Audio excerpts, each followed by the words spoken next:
Okay, I'd like to call this meeting of the Urbana City Council to order. Will the clerk please call the roll? City Council members Brown. Here. Hazen. He's in the back, but he is here. Hersey. Here. Jacobson. Here. Miller. Here. Roberts. Here. Wu. Here. Mayor Marlin. Here. Next up is public input. This is a meeting of the Urbana City Council, a special meeting, and that it will be followed by the regularly scheduled Committee of the Whole. Before we get started, I wanted to welcome some special guests in the audience tonight. These are students in the Urbana Adult Education class, the English as a Second Language class. They are come to us, well, they're in Urbana now. They come to us from Costa Rica, El Salvador, Guatemala, South Korea, so we welcome you. Would you like to stand up and introduce yourselves? You can just stand up in your back row there.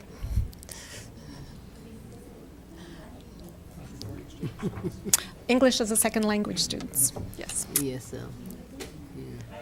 Hello. Welcome. Great.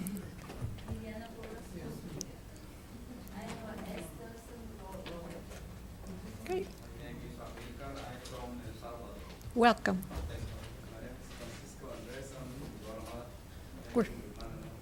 Well, you're from Urbana now. Wonderful. Welcome. We're very glad that you came to see our meeting tonight. Public input, I have Robert Naiman, who wishes to address the members now.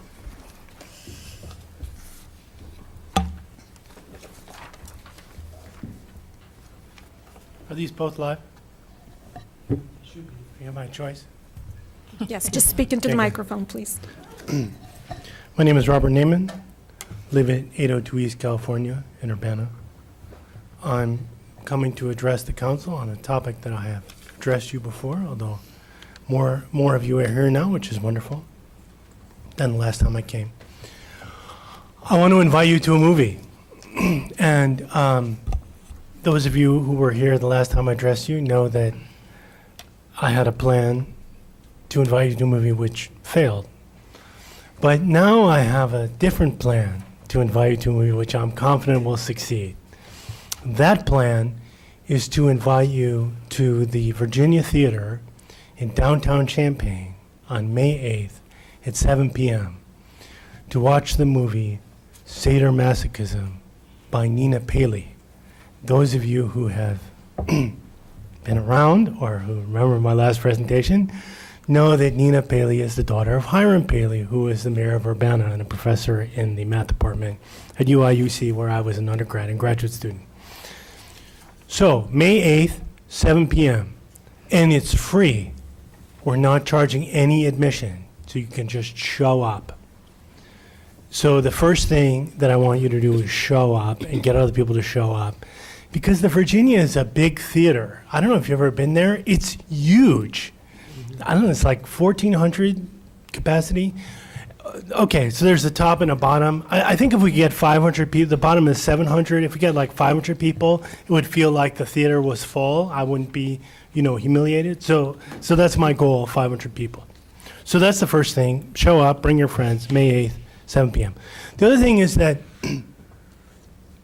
I hate to bring this up, but renting the Virginia, it's not free. Okay, even though, it's owned by the Champaign Park Districts, it's owned by us, but it's not free, so we have to pay something. And so I'm hoping that some of you might feel moved to help defray the cost of renting the Virginia, which is not zero. And people are chipping in, like Dan Grayson, professor in the U of I math department, is chipping in. Esther Pat, I think some of you know Esther Pat, she's chipping in.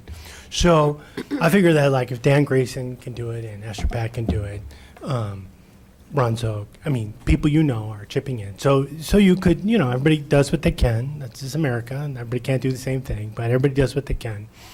In order to chip in, you have to go to the GoFundMe.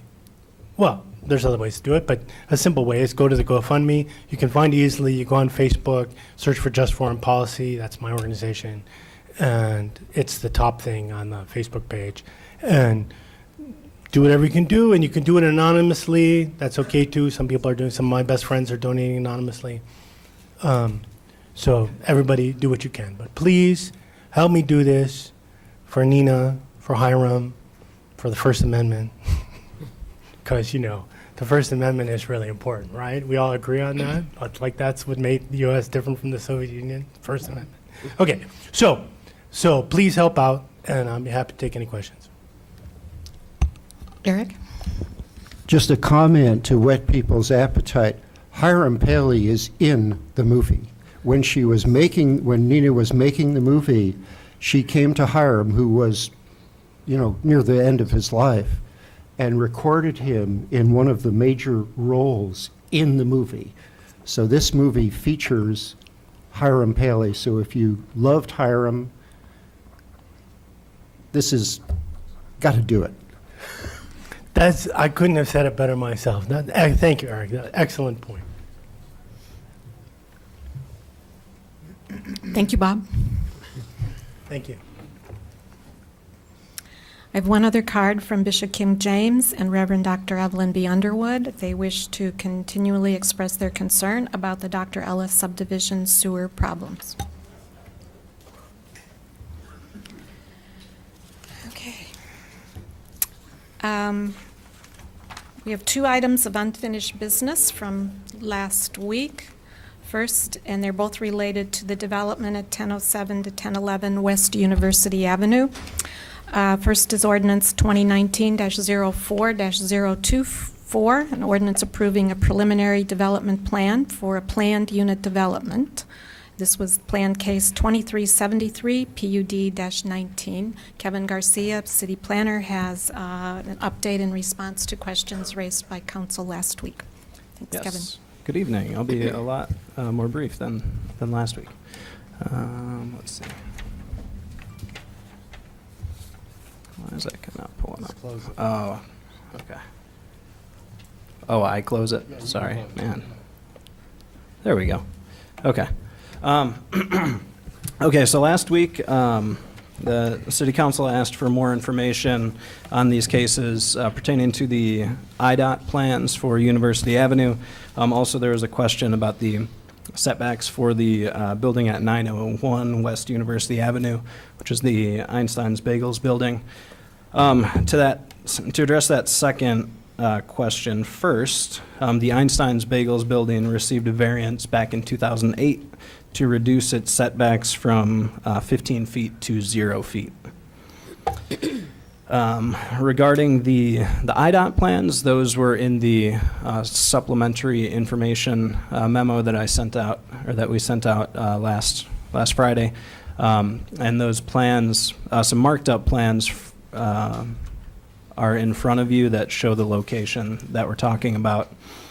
So just briefly, the main plans for this IDOT project is that pretty much along the whole of University Avenue, including in front of the 2 parcels here, the existing sidewalk is going to be removed, and then a new sidewalk that's 8 feet wide will be installed. So the sidewalk pretty much universally along University Avenue is going to be widened to 8 feet.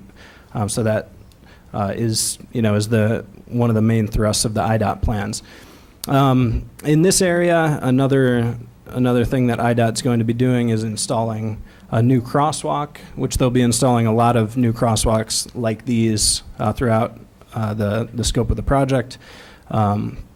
So there will be a new crosswalk there, and then a new stop bar here for people driving cars, so they know to stop before the crosswalk. There really aren't many stop bars, if any, along University Avenue side streets. So that's the gist of the IDOT plans. One thing that's interesting to note on these plans is they do show the location of the existing sort of sidewalk path that's around the once existing building that was on the site at Harvey and University Avenue. It also shows the footprint of that building.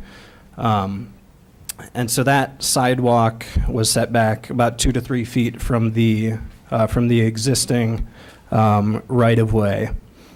And then that building was set back about 6 to 7 feet from the existing right-of-way.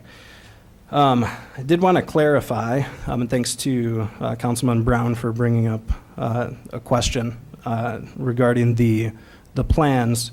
With respect to the PUD proposals, the plans and the exhibits actually reflect the existing property lines and not the new property lines after IDOT acquired right-of-way.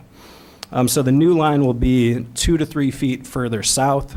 So that means that the setbacks of the buildings, and let me go to the site plan real quick. So the setback okay, so here you see. So this property line is going to come down between 2 and 3 feet along the whole of the area, and then that setback is going to be 2 to 3 feet for the building at its narrowest. So I did want to clarify that. That really concludes my report about the questions that council had last time. I can answer questions. I believe the applicant's here to answer questions as well. Any questions for Kevin? Dennis?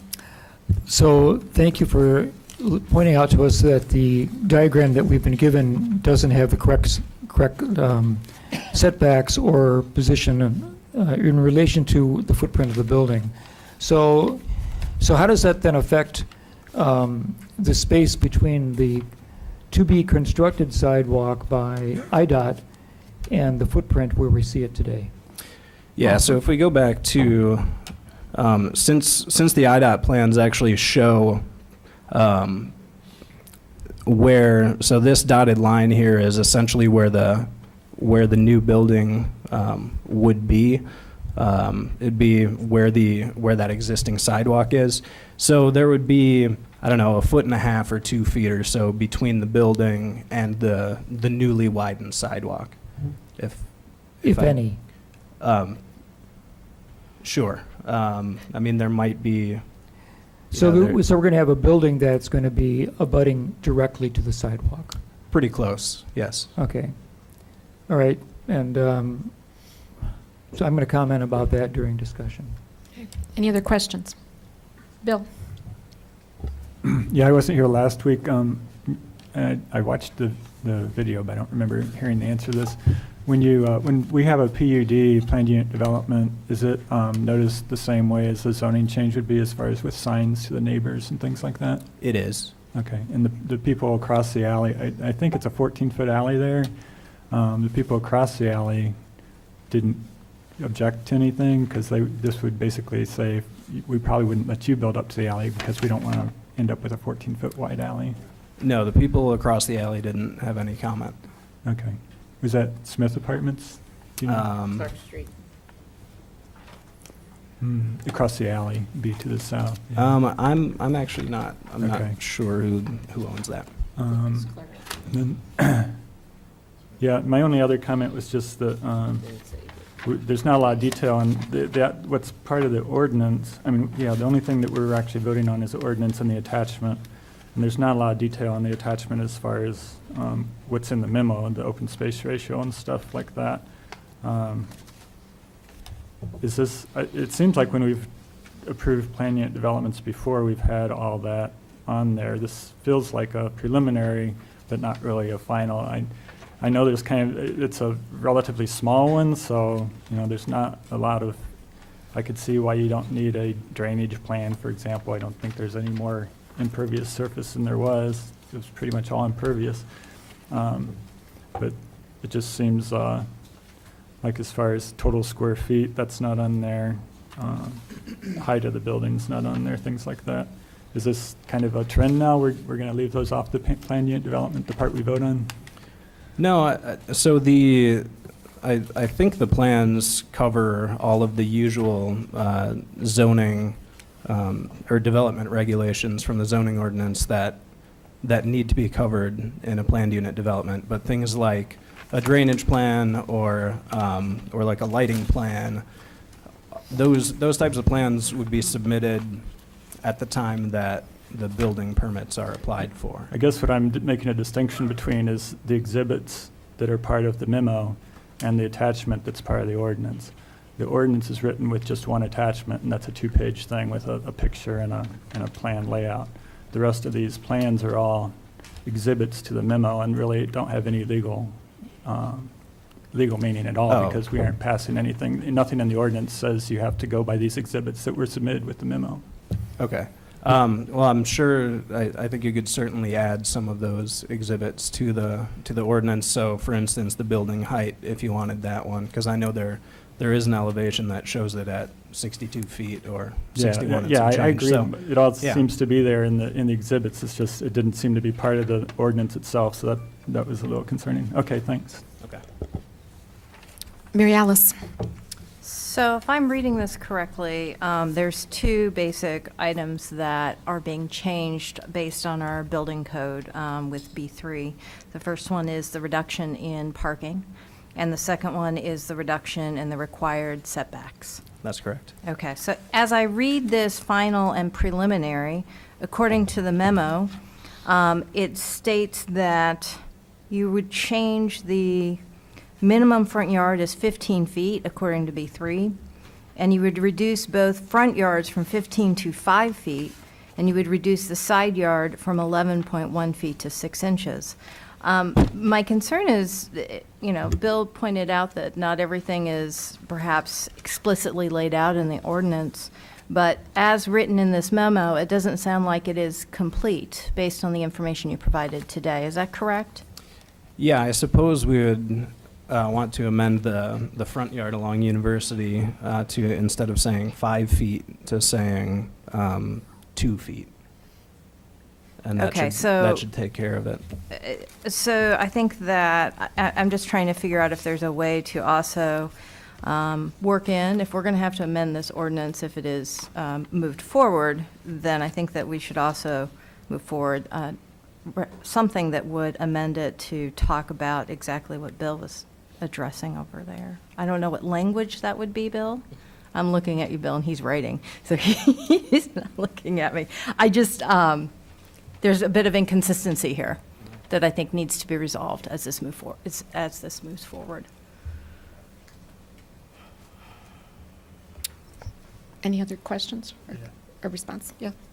Just a question about, as far as the current, if we pass this ordinance today, for example, then it refers to a 5-foot setback. Has the current property line actually changed yet?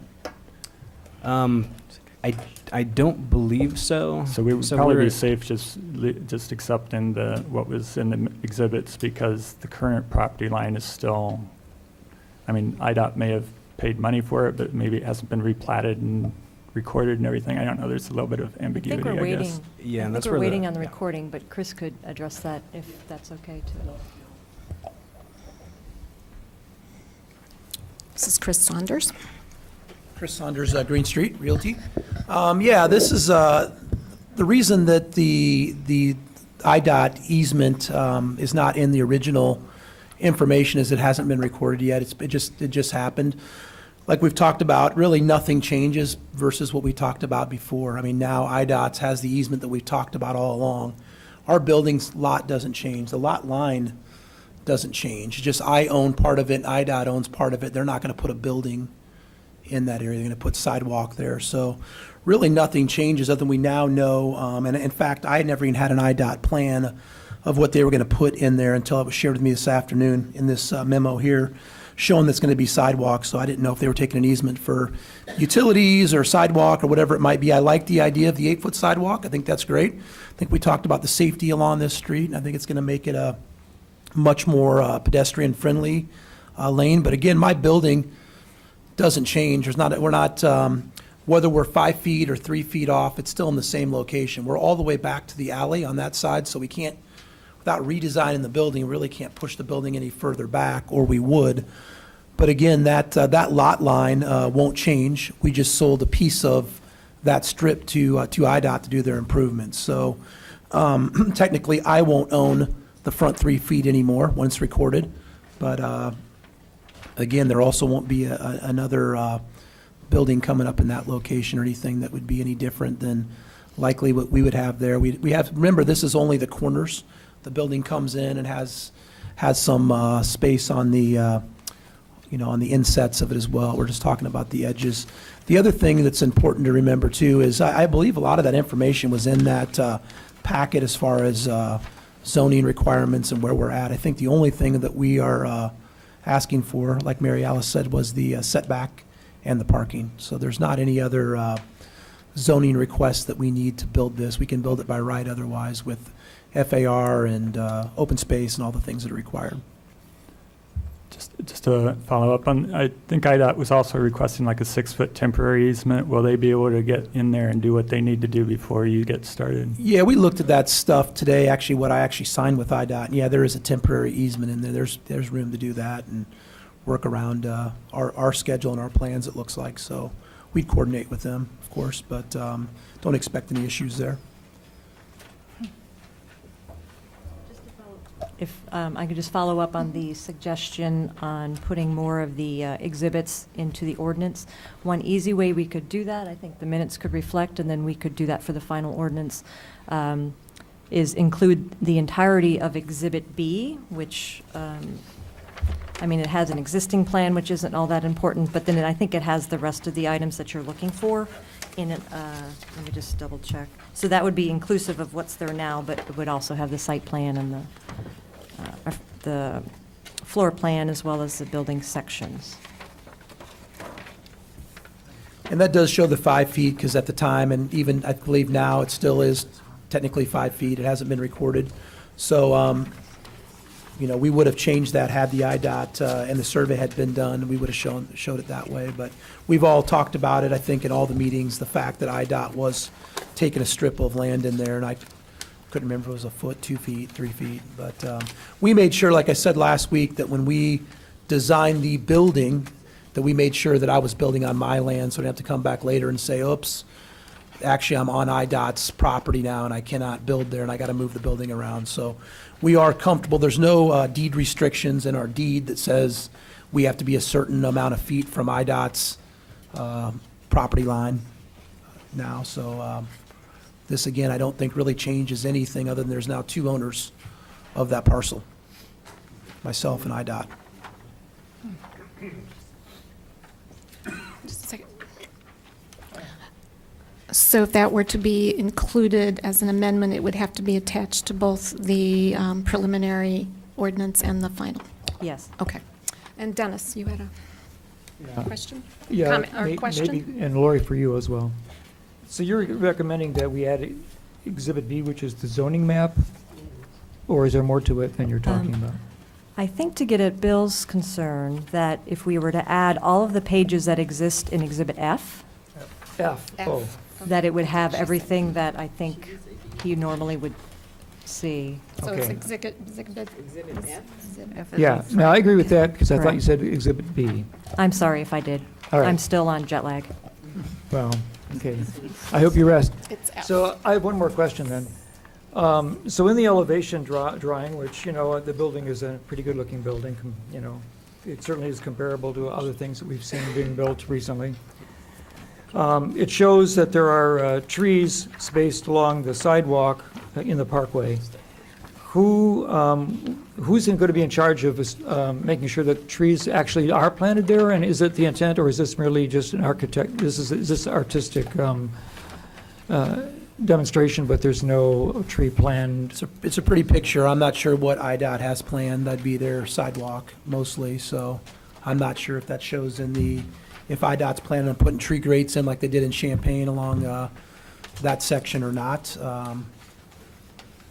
So, IDOT Kevin, can we have some kind of conversation with IDOT to ask for a tree being planted, along the parkway? What's our possibility here? We're seeing it as being representing, what we're going to be voting on, more or less, and then we're going to be disappointed perhaps if we don't see this happening. Well, I'm sure we could always ask IDOT if they would install trees there. And I didn't see any tree planting plans in the greater 400-plus pages of IDOT plans that I went through. So they're not showing any landscaping along the Urbana or I don't think so, University? but I can check into that. And I was trying to, since I had promised council that I would share the IDOT plans, and here I've only shared a snippet, and I'm sure you all would like to see the plans for all of University Avenue. Trying to figure out a way to make that 80 megabyte, 400-plus page set of plans into something that is, is better for you all. I know that's kind of tangential to the tree planting, but. Yeah, if there's a URL that we could go to on the city website to look at those, I guess that would solve it. It's always, Remind you, too, we've got room in the, other than those sections that are close to the sidewalk, remember the building bumps back? yeah, it does. So a we do little bit. have room there for landscaping, trees, things like that, without, deterring from the retail spaces as well. So we would do a typical landscape plan like we would, do with the set of buildings that'd be required. But yeah, I think we want it to look a certain way. But yeah, currently it's, we just put something together for visual purposes only. And I don't know if there's trees there now or not, to be honest with you. Okay. There might be a whole row of trees, actually. Yeah, all right, so I'm going to discuss, how our vision of what University Avenue could look like as opposed to what it probably might end up looking like during discussion. Are there any questions for Kevin or Chris? Thank you. Okay. Is there a motion to put this on the floor? Jared? I'll go ahead and move ordinance number 2019-04-024, an ordinance approving a preliminary development plan for a planned unit development from 1007 to 1011 West University Avenue, plan case 2373 PUD-19 for approval. Second. Moved by Jared, seconded by Eric. Discussion. Charlie? Mayor, does that motion include Exhibit F or not? Inclusion of Exhibit F in the motion. Okay, thank you. Okay. Seconder approves? Seconder approves. Okay. Okay, discussion. Dennis? Yeah, thanks. All right, so I think I've expressed here in the city council room before, I would like the city and I would like the city staff to commit to the concept that we can evolve and have our version or our side of University Avenue, one that is an amenity to the community by being beautified by trees. And I think that having a tree-lined street adds quality and value to the urban landscape. This is a very busy street, and I know that common planning practice currently is to abut buildings close to the sidewalk. I'm not sure where this urban planning concept originated. It certainly wouldn't have been a likely concept, maybe in some communities in the past that are as small as Urbana. Chicago, probably, but they also have trees planted along, major important thoroughfares in that community as well. And they have flower boxes and they have lots of amenities to make the street look beautiful. So my concern is that our city should adopt a plan to honor the 15-foot setback along University Avenue, which is required in a B3 zoning district, to allow for sidewalk spacing to change and IDOT improvements to change. And if it is true that IDOT is not planning to put trees in the parkway, which is still only 2 feet wide from what I can gather from the diagrams that I see, that the city should then have a commitment to enhance the community thoroughfare and make a real difference in the appearance of the street for years to come by allowing a place to put landscaping before the footprint of the building intrudes upon the street and the sidewalk. So in a PUD situation, we can waive that right and we can have the buildings placed closer to the sidewalk. And yes, already we've had some new developments in the community on University Avenue knew that we waived those rights. 2 buildings, one on each end of this proposed structure. But if you look at the buildings that are currently there from a previous era of construction, we've got a Dairy Queen, we've got a Taco Bell, we've got the Nero's Gyros building. All of them were at least 15-foot setbacks from the street. And now we're merely surrendering that 15 feet to development. And I would ask the city council to, and I would ask staff to reconsider and make University Avenue look different than University Avenue as we see it on the west side of Wright Street, where you have a 6 or 7-story building abutting the sidewalk, no green space whatsoever. It's just cement planters and no greenway, no parkway. And I don't think that that's a look that enhances the cityscape. I think it doesn't. And this is a concern for me, and I would like staff, and we have what we call urban planners here in our departments, who I think could probably weigh in on whether landscaping along a busy street enhances the street or diminishes its value to the community, to really consider whether the setbacks should be allowed as freely as they have been so far. And I'm not going to stop to, I'll probably support this particular project, but there's many future buildings that will be built along the street. And there's a lot of property along University Avenue on both sides that are destined probably to be replaced by new construction in the future as we grow, which is a great thing. But why don't we grow in a beautiful way rather than try to duplicate what we see on University Avenue, in other parts of the community farther down the street to the west. I just don't think it's an enhancement to the cityscape. And that's really, what I'm asking. I'd like us to reconsider how many times we allow our setback to disappear and to try to beautify the street rather than to diminish its beauty. Any further discussion? Bill? Yeah, I wish we could put more trees along the street, but I think part of the problem is just the parkway is so narrow. I mean, you could put a 10-foot setback there, but you wouldn't be able to do much between the sidewalk and the building. The parkway, I think, is 4 or 5 feet there, so it's up to the IDOT whether they can put trees in there or not. I don't know, some of them that were there now have been getting hit by truck mirrors and things like that, so they may be a little reluctant to put them too close to the road.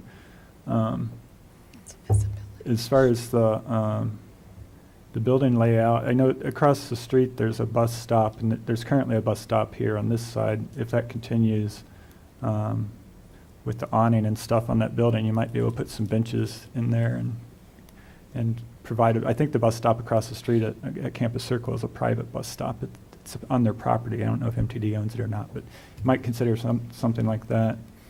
But yeah, I don't know. I support trees, but I don't know how much, an extra 5 feet would help here. It's just going to get paved anyway if it's between probably the sidewalk and the building. But 10 or 15 feet maybe, I don't know. But I think it's a little late on this project.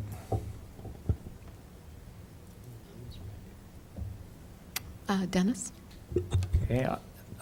If you're on Illinois Street, south of Lincoln Square Mall, you will see that in the median, which is about 2.5 feet wide at most, there are a row of trees. And these are ginkgo trees that grow vertically and they don't spread. And they actually work real well and they're growing fine. So if you're saying that it's, you need 17 feet for something for a tree to grow, I think you're wrong. There are trees that fit the urban environment in a wonderful way. And, if we work with the PUD developer requester and say, well, we're going to allow a certain kind of a leeway in certain other aspects of the community's right of way or whatever, the parking allowance. We can also say that you have to allow 2.5 feet for these very narrow trees to grow along the sidewalk, and it could be on the property side of the sidewalk, not the public. If IDOT's not going to put them in there, which I think we should ask them to, there are ways of solving the issue, and it can come out to benefit all. Mary Alice and then Sharice. I guess I'm a little confused here. So, Dennis, are you proposing that the 15 feet current B3 zoning from the sidewalk to the property, from the property line to a building, be reserved for, not reserved, encouraged to have tall vegetation such as trees? Or are you suggesting from the street to the sidewalk, which I believe is owned for the most part of the university by IDOT, and I don't know if that means that IDOT would have to approve that plan. I guess that's my confusion. Well, okay, yeah, I mean, we have to find this out. I mean, if IDOT's not going to do it, then how can we do it? And if we have a setback, if we maintain the setback, and it's from the property line, which I assume is typically from the sidewalk. Setbacks are usually from the sidewalk. So, the sidewalk's changing, but who owns the sidewalk? It's either IDOT or the city. That's usually the property line starts at the sidewalk and then goes into the property depth. Mm-hmm. So you have 15 feet there that one could request future developers to use for landscaping. And we could have we could have a plan. We could have a model for our own version of what we're hoping to see evolve on University Avenue. It might be independent of IDOT's plans, because if IDOT doesn't plan to put any vegetation or trees along the boulevard, they're just going to allow a 2-foot piece of grass because that's all they want to take care of. Well, let's ourselves enact something that allows us to beautify the boulevard in the space which is actually considered a setback area. Now, if they wanted to cement it up and make a plaza there, well, we could work with them, because there still could be trees in a plaza. Or if it's going to be parking, you can have trees in a parking lot. So there's a lot of ways to enhance the street. So I don't know if I made that clear, but I would like to see staff be proactive and sort of advocate for this kind of a concept, because I think it's the better one, and I think it still is a very strong and good urban template. Sharice. I was just going to comment, and I agree with Dennis. There is a way that trees, I've seen trees on what you would think would be a concrete jungle, basically. They just have, and they don't grow, they don't have to be mighty oaks. They're, in LA, there's the grading that they have when the tree, there's soil underneath, and it's a nice tree for shade, or if nothing else, noise control too. They use foliage to keep sound as a sound barrier, as a pollution barrier, and University being the mighty boulevard that it seems to be, going through Champaign and Urbana, could actually, I think, benefit from having more trees on the sidewalk, and maybe implanted into the sidewalk somehow. And it doesn't have to be something that's going to grow hugely. But maybe up to 10, 12 feet tall, and produces pretty leaves, flowers in the summer, and whatever. But I know that it can be done. It's just something that has to be planned. Any further discussion? Bill? Yeah, just one more observation, I guess. It's interesting that, this is our busiest street in town, 23,000 cars a day. And it's just kind of interesting that nothing in this project or some of the others that are being built along there really consider the traffic an amenity. And it seems like used to, traffic count was a big deal, but there's nothing about traffic that would really benefit this project, except maybe, you'll see those storefronts when you go by, but if you're driving and there's no place to park, it's just, I suppose you might turn around and drive around the block, try to find some place to park. I just thought that was kind of interesting. Maybe a business that doesn't have a lot of coming and going, just needs to be highly visible, like a political office or something like that for somebody for president. I don't know. Just kind of interesting.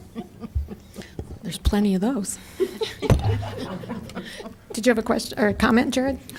Oh, Bill, when we talked to Chris about it, we talked about him maybe running some of the like Taco Bell parking lot because they seem to have an excess of parking right there that would be advertised for those businesses for people to walk in, especially if Nero's Gyros ends up there, because most people use it as a drive-through now, so the only option would be to park and go in. So we talked about it with him last week. I don't know if you remember that. All right. Eric?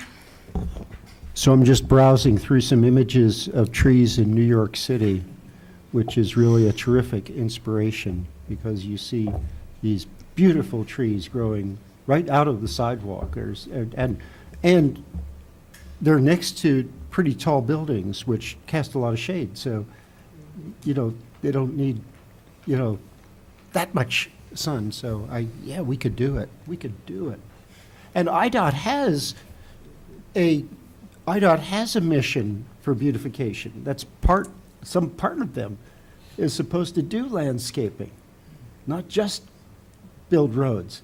So we ought to find out, staff ought to find out which part of IDOT concerns themselves with that and make sure that they're involved in this project. We can find out what the options are for this project. See what the options might be for this project. Any other comments on the building or the proposal before you? Okay, will the clerk please call the roll? And this is the proposal with the Exhibit F in its entirety attached. Oh, maybe I should make a motion that we ask staff to inquire about landscaping potentials along, We have a motion on the floor. We have a On the motion floor. on the floor. well, can I amend it? No, we'll do a separate motion. Will the clerk please call the roll? City Council members Brown, Yes. Hazen, Yes. Hersey, Yes. Jacobson, Yes. Miller, Yes. Roberts, Yes. Wu. Yes. That motion passes. Second ordinance is ordinance 2019-04-025. Someone like to make a motion? I'll move ordinance number 2019-04-025, an ordinance approving a final development plan for planned unit development at 1001 to 1011 West University Avenue, Plan Case 2374 PUD-19 for approval. I'll second that. And that would be amended with the, With Amendment F, or with Exhibit F. and a correction, added. it's 10,007, not 10,001. 10,007, excuse me. Or 1,007. 1,007. And then, To 1,011, right. Okay, Jared, was there a second? I second it. Seconded by Mary Alice. Any discussion? Dennis? would it be appropriate to add an amendment to this ordinance requesting that staff advise us if IDOT, and I contact IDOT and talk about beautification, trees, and landscaping along the parkway? Separate staff motion. Separate staff All right. motion. It's a. I'm still interested in it, I but know. we'll do it It's a appropriately. motion directing staff rather than a motion voting on this particular. thank you then. thing. Okay. All right, so we have a motion on the floor. Will the clerk please call the roll? City Council members Brown, Yes. Hazen, Yes. Hersey, Yes. Jacobson, Yes. Miller, Yes. Roberts, Yes, Wu. Yes. That motion passes. Mr. Roberts? thanks. Okay, I'm finally getting it right. So I would like to make a motion that we ask staff to contact IDOT and express to them that the city council has an interest in the landscaping plans along this stretch of the avenue, actually all the way to probably 5 Points, if that's as far as the plan goes, that we're interested in landscaping, we're interested in urban-styled trees along the pathway, in the parkway, and is it possible to request IDOT participate in allowing us or to installing trees, because this is an interest and a wish of the city. Sure, I'll second that. Motion by Dennis, seconded by Eric. Any discussion? So, Sharice? so your motion is to direct staff to inquire and consult with IDOT regarding not just the implantation of foliage, trees of some kind, or foliage along University. I just want to understand the motion from where to where. You said down to 5 Points. You mean from Well, Wright the- Street to 5 Points? Yeah, or- along University, that in the corridor, which is within the district of Urbana, and that would be from, Well, the project goes from Wright Street to where's it go to? Where's it end? Cunningham. Cunningham? City engineer Somebody Craig that- Schunkweiler can answer that question. Thank you. It goes from Wright to Maple, To so that Maple. one block east of Cunningham. Okay. If I can, I want to interject a few things. We Sure, need go to ahead. keep in mind that the project is a safety improvement, first and foremost. As I'm understanding it, the plans are ready to go out to bid as soon as land acquisition is cleared. We can certainly ask IDOT to look into the addition of trees. We do run the risk that we would delay the project. It could set it back to where the project then would not likely start this year at all. Okay, we're not demanding, but we're just inquiring. Right, I understand. So we just have to be sensitive to that. IDOT, in my history, is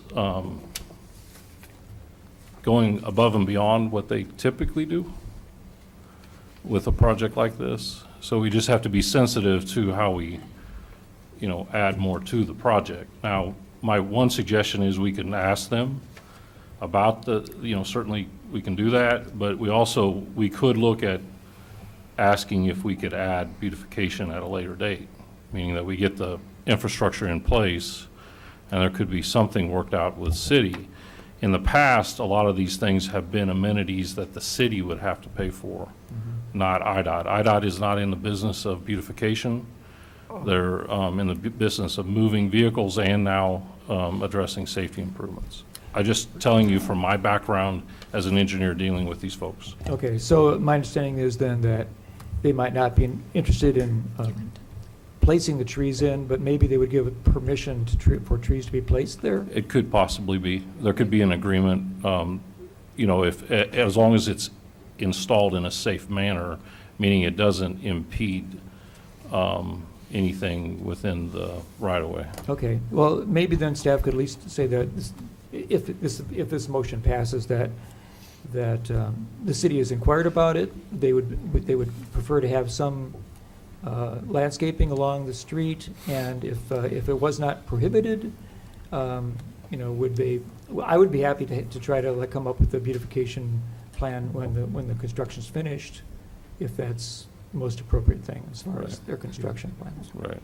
We just, I guess I've always been straight with you folks. We just have to be careful because we have issues we've had some people, pedestrian serious safety issues, and that's the primary focus here. I understand about the beautification. I certainly buy into that, but we have to be careful that, they're right now in the ninth hour. They're waiting to get this clearances, and then they'll pull the trigger and put it on the June letting.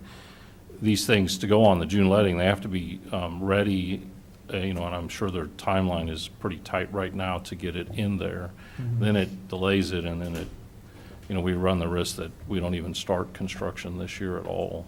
Well, I hope this is just a request for information, and I don't think that would derail an entire project, but if it were, well, we can then talk with the developers as they come to us. Right. And then as far as the space, you're right. I mean, I think you can do some things. We would want to get our arborist involved, Mike Brunk. We do have to be aware of, sometimes even you can plant something in a 2-foot space, but later on it just does become problematic. But certainly we can look into those things. Great, I appreciate that, at least we know yes or no. Okay. Carol, did you want to speak? I did. I just want to say, I understand the spirit of what you're striving for, and we will explore the options. You don't have to have a motion. You can ask us. Well, I'd be interested to know if council can, what they feel about it then. Is there a discussion? I did want to ask, Sharice? what's your Ms. name again? Schonkweiler. Greg. Greg? Schonkweiler. Okay. So you said IDOT is not in the business of beautification, they are in the business of transportation. That's right. Which is right there in their title. My question to that would be, trees might actually be in their benefit as far as how the traffic moves going from east to west on University Avenue, and having something to shade the sun right out of your eyes while you're driving down University might be a little bit helpful as well. So maybe we can just try to edge them into the business of beautification by way of safety and use that also as maybe, a little leverage there, saying, well, it's a safety thing as well. I don't know if they deal with pollution issues, but trees along a boulevard do suck up a lot of carbon. That's why it's called a boulevard, because there are trees there. So, I don't know if this is an avenue, but I'm just saying, maybe you can also give them a little nudge in that area as well. I'll help our friends at IDOT along as much as I can. So it sounds like we have a direction to staff to inquire of IDOT about the landscaping options for University Avenue, and then we'll look into beautification efforts after construction has been completed. Does that sound like what reflects what you'd like? Okay, Eric? So maybe this is like the equivalent of greenwashing, but the IDOT website says that they do landscaping. And they've got lots of pretty pictures. They've planted natural plants They do. along roadways and such. So maybe these few pictures that I've seen are everything that they've ever done all over the state, but they say they do it. Yeah, no, and they do plant trees. It's usually, though, a tree lost is a tree that's put back. Yeah. It's not necessarily new trees. And then, just from my experience, it does usually come to the local agency to pony up the funds. So, This landscaping will cost the city of Urbana. There's no doubt about it. So be prepared. Well worth it. Okay. Okay, we have a motion on the floor. Are you all right with just withdrawing the motion and just doing a staff direction? Yeah, that's Okay. fine. I mean, All as right. long as, We've got it. as long as it works. All right, Thanks, staff. thank you. I do have one. Oh, I read you. Okay, so. no, we're not adjourned. I forgot to include one item of public input. We all received an email today. I don't know if it was shared with council, but I'll send it out tomorrow, and it will go into the record. An email of support from Jason Rock for this project on University Avenue. So that will go as part of the record. Okay.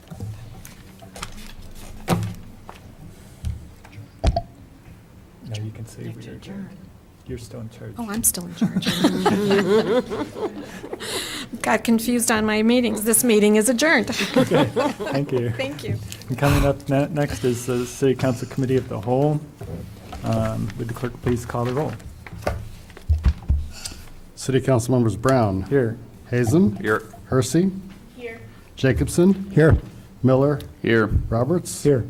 Wu. Here. Mayor Marlin. Here. Okay, and I didn't say call to order, so we're called to order. Okay, approved the minutes of the previous meeting from April 8th and April 15th. Is there a motion to approve those? So moved. I'll second it. Are there any corrections to the minutes? It was moved by Mary Alice, seconded by Jared. No, by Dean. Jared, or was it? Dean. It was Dean, okay. Mary Alice and Dean. All those in favor say aye. Aye. Any opposed? That motion carries. Are there any additions to the agenda? Seeing none, we have 3 cards for public input. We have one from Eldris Melinda Carr. Does not wish to address the members, but has continued concerns about Dr. Ellis subdivision sewer issues, equity, and historic impact. And one from Reverend Evelyn B. Underwood, Reverend Dr. Evelyn B. Underwood, on the IDOT traffic stop report. You do want to address the members. Would you like to speak now then? Or at the time? Okay, I see.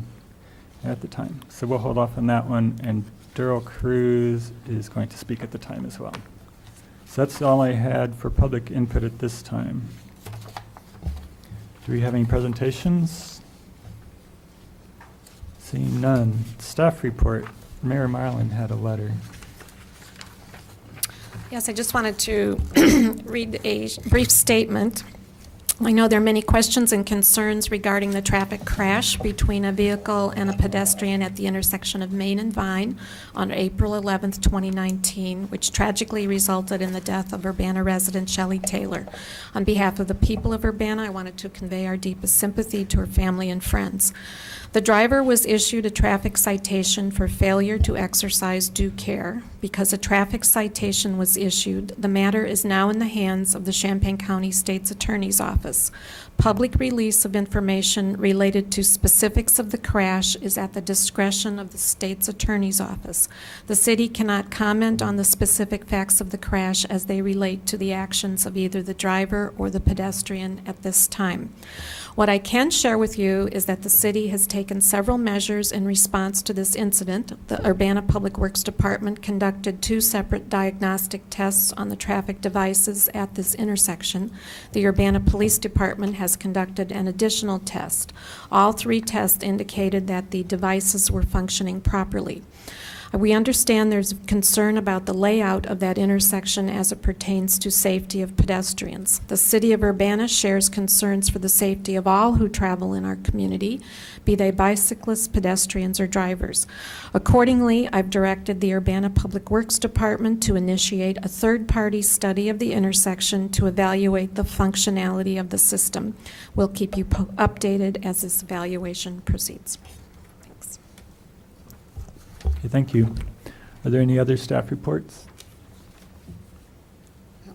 Oh, Mayor? Doesn't look like any other staff are going to make this announcement. I did want to remind people that there is a neighborhood information meeting tomorrow night, 6:30 to 8:30 p.m. in the Lewis Auditorium at the Urbana Free Library, and this is concerning a proposed planned unit development on Lincoln Avenue between California and Oregon Street. So that's tomorrow night, 6:30 p.m., Lewis Auditorium. Okay, thanks. Next on the agenda is the IDOT traffic stop report. I guess, should we do the report first and then the public input, or public input first? Okay, we'll do public input first. Daryl Cruz.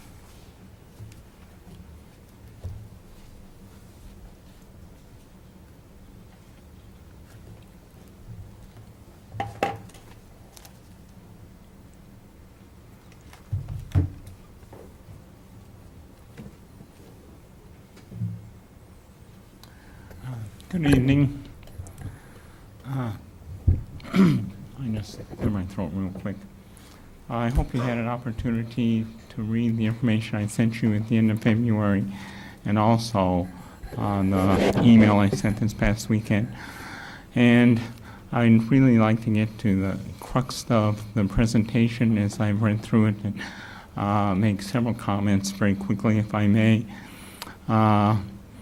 First of all, it is very positive to see that the overall disparity ratio has dropped to 1.30 or 35, but I would caution overstating the result of this disparity dropping, because I think there's 2 statistical issues at work that may account for that. And one is, if you will notice, that the percentage of African Americans in accidents has increased 4% from the 18% to 22.4% 0.02. And I'll speak to that in a little bit. That can significantly affect the disparity, and also the relocation of the the step stops to streets that evidently are more representative of the composition of the driving public has reduced step stops to 0.85 for African American drivers. And I think that's the first time in 14 years that I've seen an African American disparity below 1. And so I think that's very laudable in terms of the significance of just using data to change the location of where there's injury-prone accidents and doing step stops. But that fundamentally does not address the issue. And I'd like to remind you that if you look at the disparity ratio, if you use, and I don't believe the African American drivers in our community increased 4% from the 18.07% that was used in the past. And if you use that 18.07, the disparity ratio of non-step stops goes to 1.97, almost 100%. And so if you go and use the census data, the disparity ratio goes to 2.0 or 140%. So I would suggest to you the disparity ratio is somewhere within that range. It's not specifically related necessarily, and I think Melissa alludes to that you need to be very careful when you assume that the 22.2% of African Americans involved in traffic accidents may not truly represent the proportion of African American drivers on the streets. And so I just caution you to keep that in mind. And so I would really like to go and focus on the non-step stops, because this is a area that I'm trying to make sense of, and I can't from the data.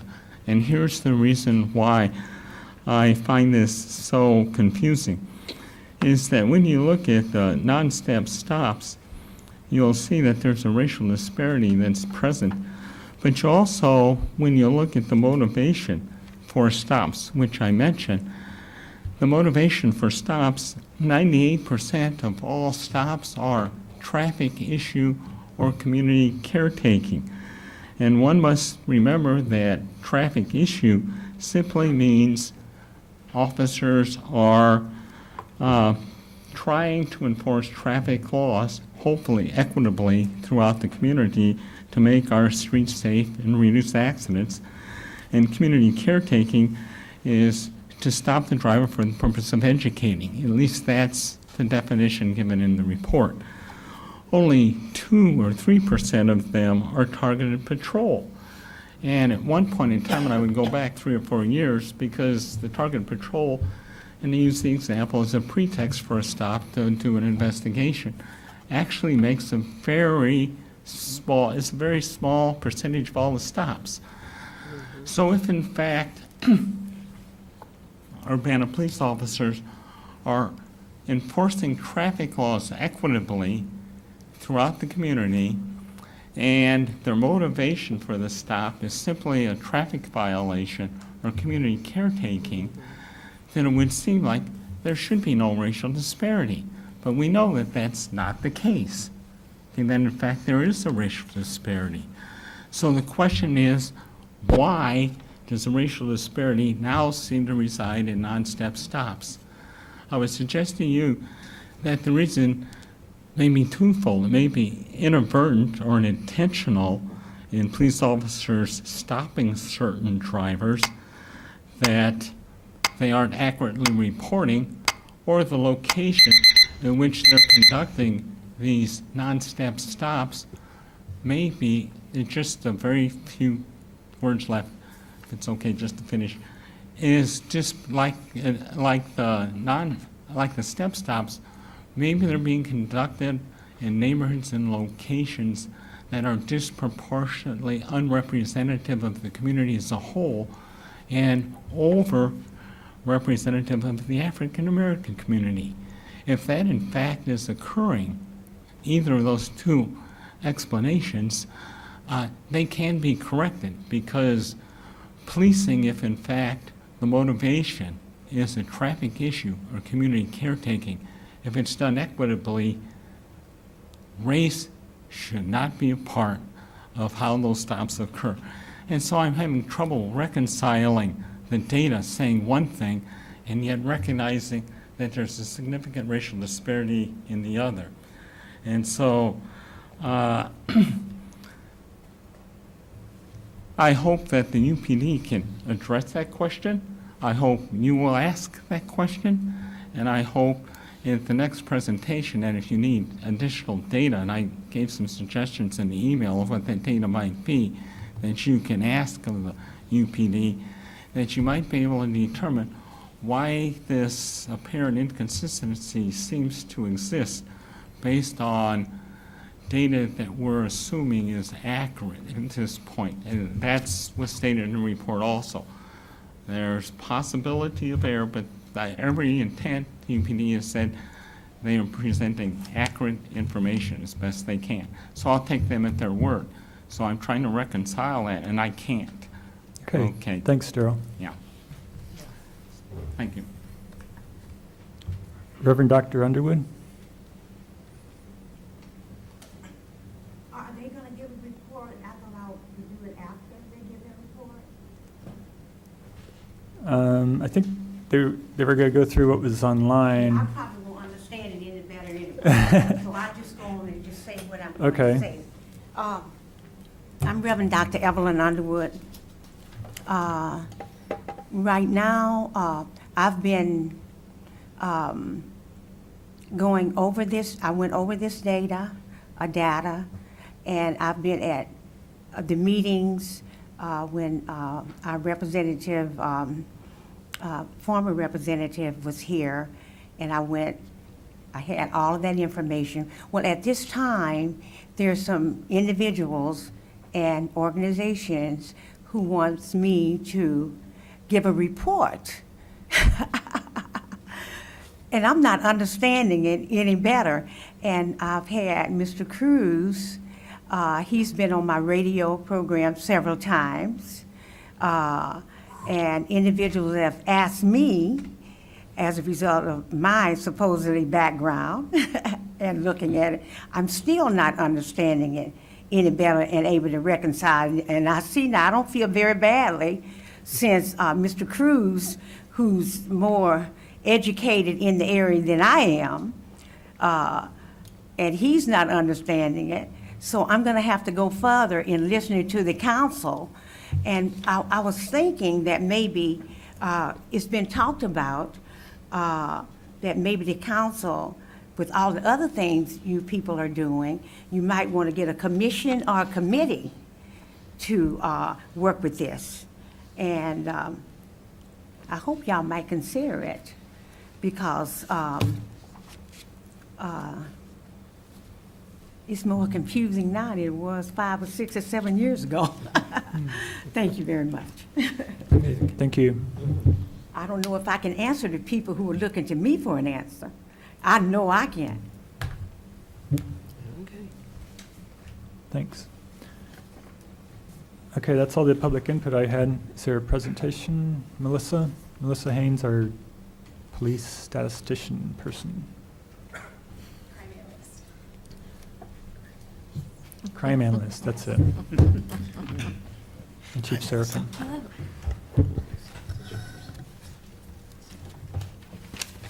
Okay, so we have prepared a presentation that's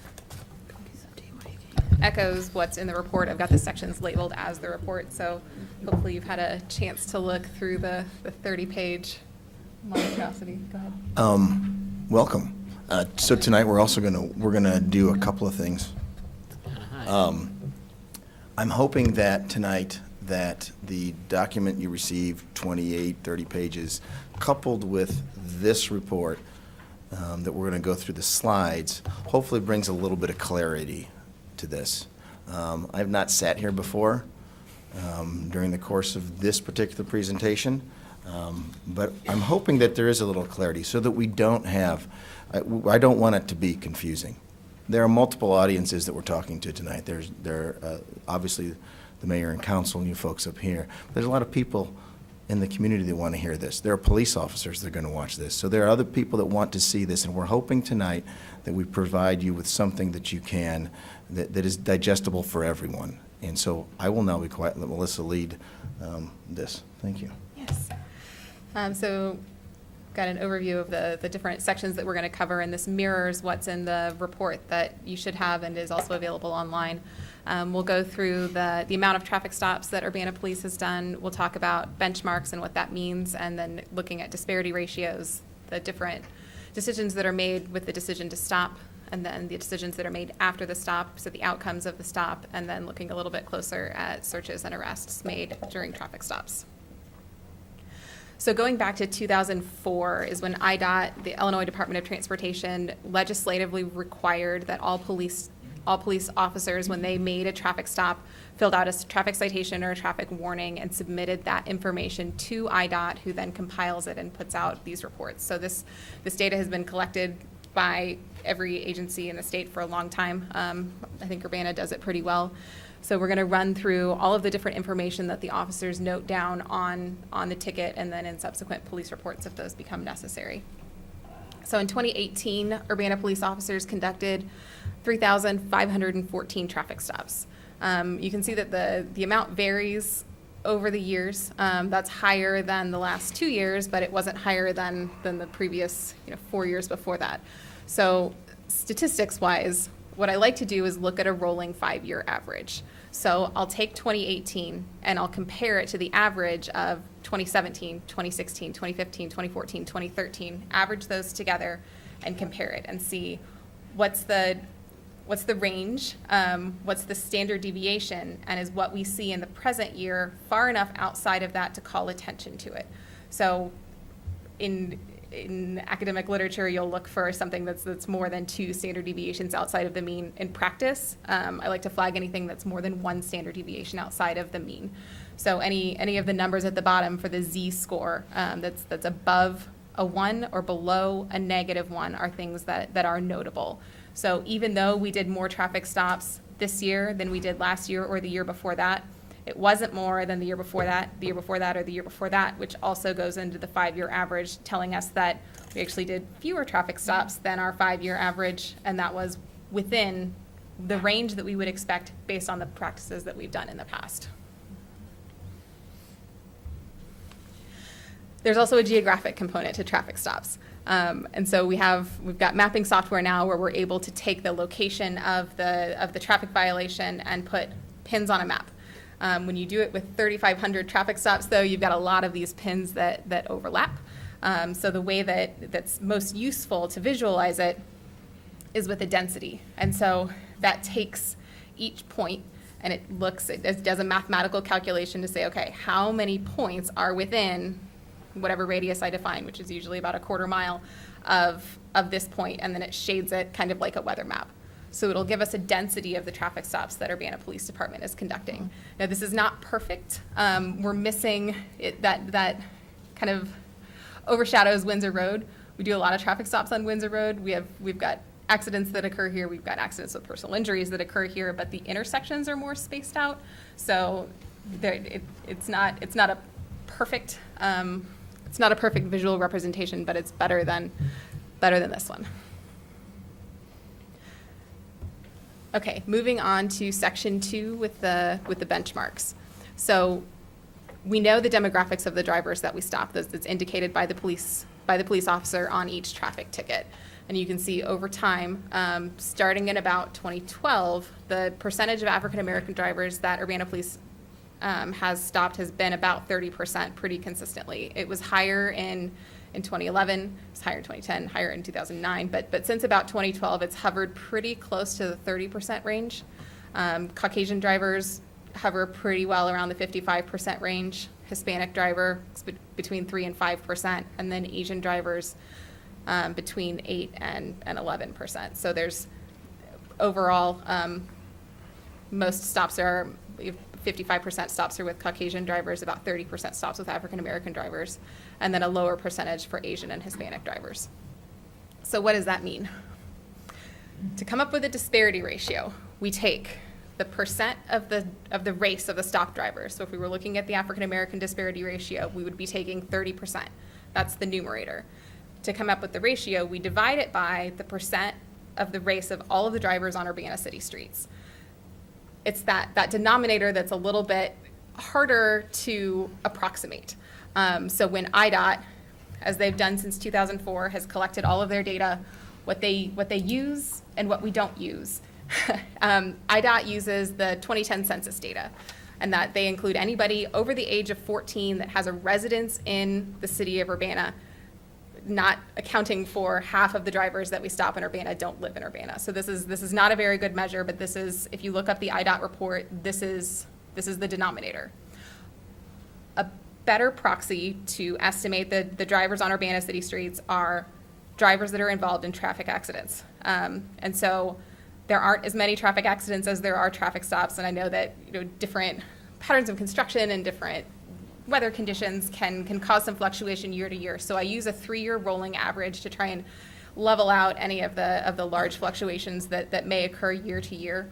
And so our best estimate of the racial makeup of drivers on Urbana city streets are that 22.26% of the drivers are African American, 62.23% of the drivers are Caucasian, about 8% for Asian, and about 5% for Hispanic drivers. That's what we had spent a lot of time talking about this right after I first started, and it's, I believe, the best choice for the denominator. So when we take those numbers and divide it out, you get the disparity ratio. And so using African American drivers again as the example, we're taking 30% of the drivers that are stopped in Urbana, dividing it by 22%, and the number that we get is 1.35. So that means that an African American driver in Urbana in the year 2018 was 35% more likely than we would expect based on a random distribution of police patrol to be stopped than we would expect. So that number has fluctuated a lot in the past, but African American is the only one that's consistently been above 1. If we go back to 2009, 2010, 2011, it had been as high as 2.11. So an African American driver was 111% more likely than we would expect based on the driving population, based on random patrol, to be stopped. So that number has gone down quite a bit in the past, but we're still running a 1.35. Caucasian driver has gone up a bit. So a Caucasian driver is 11% less likely than we would expect to be stopped based on the estimated driving population based on random patrol. Okay, and then we also collect, starting in 2016, the motivation for the stop. This is something that's in addition to what IDOT requires, so we don't have data that goes back any further than 2016. And so this is the officer will note what their motivation was for initiating the stop. And as Mr. Cruz had pointed out, most of the stops are for traffic issues and community caretaking. A much lower percentage is for targeted patrol. When we break that down by race in 2018, it's 85%, 82%, 85%. It seems to be pretty clear cut. There's some variation, but it's not outside of what appears to be a normal variation. For targeted patrol, Asian drivers, very low percent there, 0.32, but we're looking at a very small number to start with, so those should be interpreted with caution. Looking at the reason for the stop, that is the legal reason that the officer initiates the stop, the Illinois traffic violation. So most of the time, that's for a moving violation. Sometimes it's for an equipment violation, and less of the time it's for a license and registration violation. You will note that the equipment violation is higher than it's been in the past, and we'll talk about the reason for that towards the end. And my slide has not been great on this. Here, do you need my numbers? Yes, lovely. So that's supposed to be the percentage on top, but apparently it didn't transfer over very well. So when we do the step versus the non-step stops, that's the step is the Selective Traffic Enforcement Program. And do you want to brief on that? So selective traffic enforcement program, and I'm sure the members of the council have all heard this before. This was one of the areas that we looked to really focus on for 2018. In that particular area, we are very precise in directing where the officers need to be. And we do that by looking at, not me personally, but looking at traffic crash areas. Where have we had the biggest issues with regards to those crashes? And so that's where those patrols were really focused on. In times past, there had been other more anecdotal issues where Mrs. McGillicuddy might call and say they're speeding by my house, and we might put a detail out in a particular area to watch. But this was really tried to hone in on that, and that's what the STEP detail is exclusively a traffic enforcement where we are directing it precisely where the officers would go.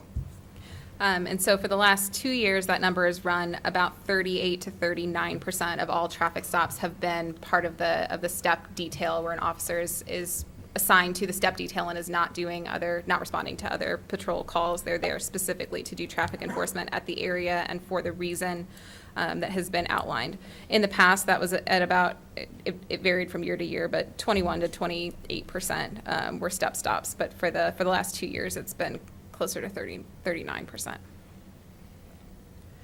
And there is a different disparity ratio for STEP and non-STEP. So I will caution you with Asian drivers and with Hispanic drivers, because it's such a low end, and because now I'm taking 30 or 40% of those stops and I'm breaking it out. Those are a very small change in that can have a high effect on the disparity ratio. So the ones that I would draw your attention to would be the African American and the Caucasian drivers. So we made the change in 2018 where I did a lot of mapping. I recruited some assistants with trying to figure out what's the best time of day to be here and how does that work. But we, as a result of focusing the location of the STEP stops on areas that were accident prone, areas that had accidents with injuries, the STEP disparity ratio decreased to 0.85%. So an African American driver is now 15% less likely than we would expect based on our estimated driving population to be stopped in a STEP detail, compared to the previous year, 40% more likely than we would expect. So this change in STEP location made a large difference in the STEP disparity ratio. The non-STEP disparity ratio, these are stops that officers make while they're patrolling. And so that has always looked different than the STEP disparity ratio. The STEP disparity ratios are it's a patrol versus non-patrol. So a Caucasian driver is 13% less likely than we would expect to be stopped during a non-STEP stop, and an African American driver this past year was 60% more likely than we would expect based on the estimated driving population, based on random police patrol, to be stopped. So those two numbers together, the non-STEP is weighted higher and the STEP is weighted lower because of the percentage of stops that are STEP and non-STEP. So together that comes to the overall disparity ratio of 1.35. But it's helpful to break it out. So looking at the outcomes of the stop, so things that happen after we make the stop, we're now shifting because now we know the population of the stop drivers. We're not guessing at the denominator. We know the denominator. I know what race has been indicated on the ticket, so this is no longer a proxy. There's no longer a question mark. These are the decisions that are made after the stop has been initiated.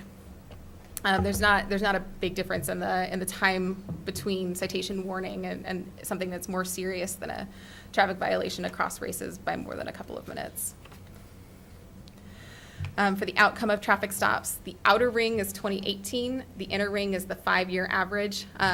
Most of the time, if you're stopped in Urbana, you're going to get a citation. About 40% of the time, 42 to 44%, it will end in the most serious outcome will be a warning.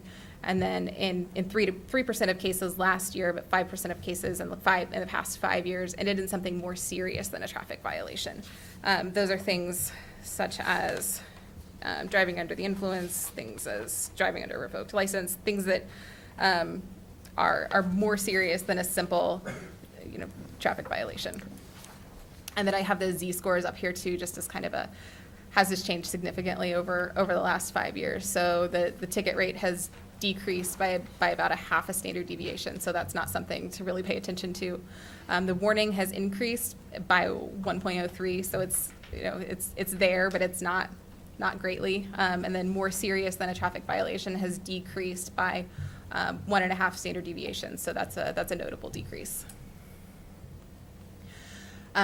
So for the disparity ratio of the outcome, we take the percentage of drivers that are stopped of each race divided by the citations. So if we stop 30% of our drivers are African American and we write a citation, how many of those citations are for African American drivers? So this is a known entity on both sides. So these numbers have no guesswork. So after the traffic stop has been initiated and after the driver knows the race, or after the officer knows the race of the driver, an African American is actually less likely to receive a traffic citation, and that is a significant decrease from the 5-year average. A Caucasian driver is now 6% more likely to receive a traffic citation, and that is a notable increase.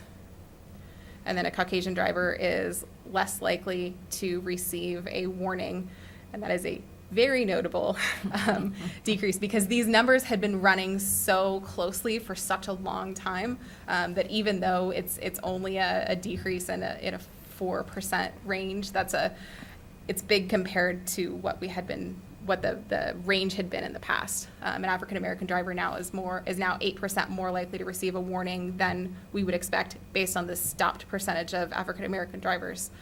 And then for the more serious outcomes, an African American driver is 107% more likely to have the traffic stop end in something more serious than a traffic violation. When I run through all of those, it's non-discretionary. It's not a decision that the officer has made one way or another. It's if there's a warrant. It's if there's driving under the influence. If it's driving under revoked. So those are things that, while it's there, overall it was 122 stops, and those are non-discretionary. And then looking at those things that are more serious than a traffic violation, it doesn't happen very often, and then any of those that do result in arrest. So we had 122 that were more serious than a traffic violation, and then we arrested 81 individuals that were involved in traffic stops that were more serious than a traffic violation. So when we stop somebody, it's hard to know the reason for what the stop was and then what happened after the stop. So we won't ever stop somebody for driving under revoked license, because we won't know that until after we make the stop. We don't stop people for warrants. We don't know that until after we make the stop. But this is just kind of a frequency table of those things that are more serious, what offenses are showing up when on the police reports. So it's driving under revoked, cannabis offenses, in-state warrants, driving under the influence of alcohol. So this is just kind of a descriptive what's going on in things that are more serious. And then for the arrests from traffic stops, I did break it down by race as well. So we made the 81 arrests, and then 58% were African Americans. So 48 African Americans were arrested in conjunction with a traffic stop. That includes drivers and passengers in 2018. And that number has consistently been above 50% of all arrests from traffic stops end in or are of African American drivers. But again, those are non-discretionary. Those are things that if you're driving under a revoked license, if it is a DUI, if you do have a warrant, those are things that end up where somebody is custodially arrested and taken to jail.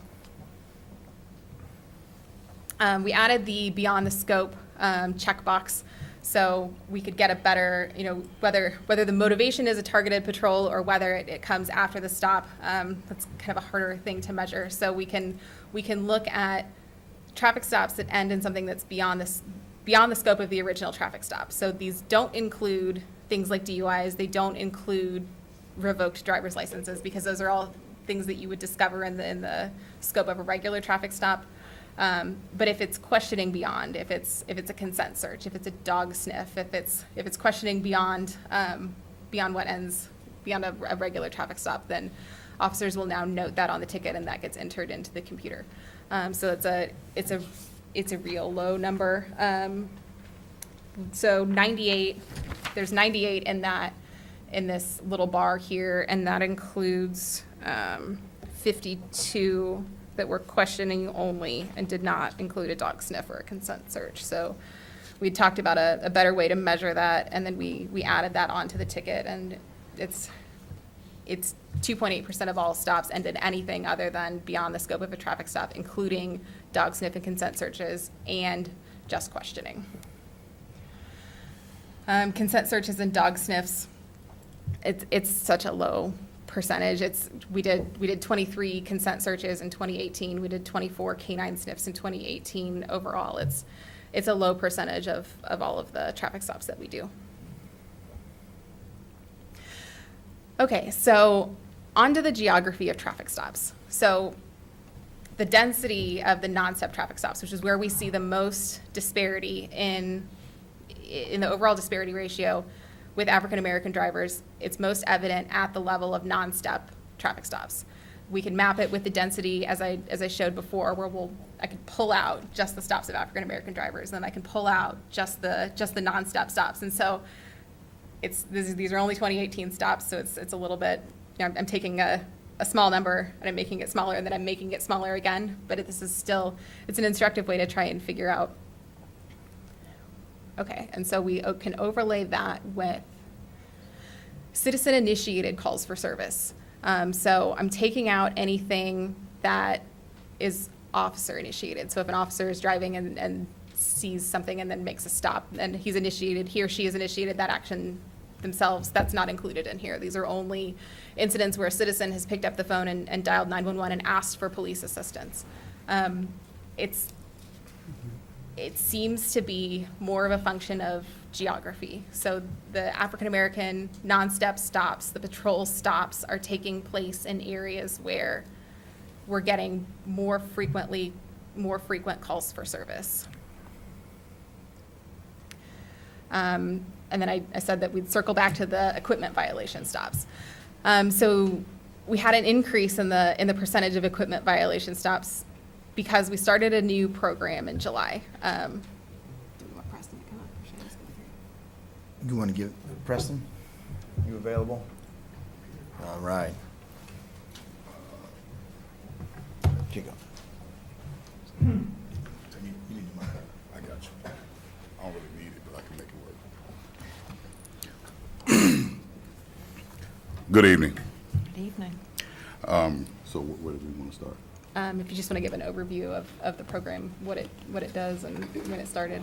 Okay, so in July of 2018, we started a program called the Equipment Voucher Program, or Fix-It Ticket. The purpose of that program was to assist our citizens through, first off, education, because during that portion when they get stopped with their equipment violation, let's say it's a rear tail light, passenger side, most drivers that we've had contact with didn't know that they can go to Advanced and get this bulb, and Advanced will put it in for them. So that's an education piece on that. The assistance part is once they get pulled over and they don't have any other violations at that time, let's say either warrant or a suspended or revoked driver's license or not DUI, then they would receive this voucher, be able to go to Advance and get that repaired so they wouldn't have the repeat stops by either our jurisdiction or other jurisdictions in our area. We started out just after the 4th of July in 2018, and in July we issued 82 vouchers during that time period. 52 of those vouchers were redeemed during that month. A few of them carried over to other months, but in August we issued 20, redeemed 15. September we issued 22, which, as you can see, the numbers dropped drastically because the people didn't have the violations any longer. Less people were out there. October, 26 were issued, 22 were redeemed. November, we was 100% 11 for 11 in the 11th month. You know, go figure. And in December, we issued 15 and redeemed 13. We had numbers earlier, but I don't have numbers in front of me. There were several that we issued in December that potentially were redeemed in January. So, but even not including that without the lag, it's over a 75% redemption rate. It averages about $6 a fix. And so from July until December, the cost was $805. 176 vouchers issued were total, and then 133 were redeemed. And then we got lots of very positive comments. Okay, after that, we ended up in, what was that?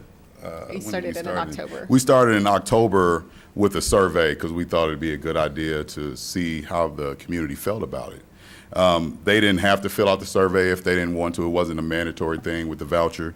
But some of the responses we received were, seemed to be a very kind and caring program. Thank you. I appreciate the officer informing me as well as giving me the voucher. Knowing that the city is willing to help instead of ticket right away builds confidence in the police. I love that they started this program. The officer was very friendly and approachable, which I found extremely relieving. So everybody who does the survey, they don't have to put in the comment section, but these people took the time to actually write out comments and leave with advance. So overall, you know, I believe it's a good, successful program, and people are benefiting from it. Are there any questions? Yes, ma'am, Hersey.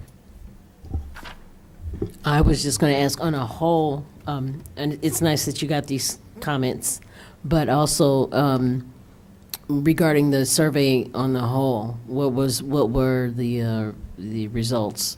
Were they all like really good, somewhat good, very strongly good, you know? Well, we asked questions on the survey like, did you know about the violation or the equipment outage prior to being stopped? And everybody except for a couple said, no, they did not know. We asked, did this help you decide to go get it repaired? Everybody said yes. Mm-hmm. And do you think this program should continue? Everybody says yes. That's filled out the survey. Okay. Mary Alice? Yes. So how did you deliver the survey? Do you give them like a coupon to go to one of the stores, and then on the back it has a survey? How did you distribute that? When the officer stops them, they issue them a golden ticket, like a voucher. Well, it is a voucher, but it's like a big golden ticket.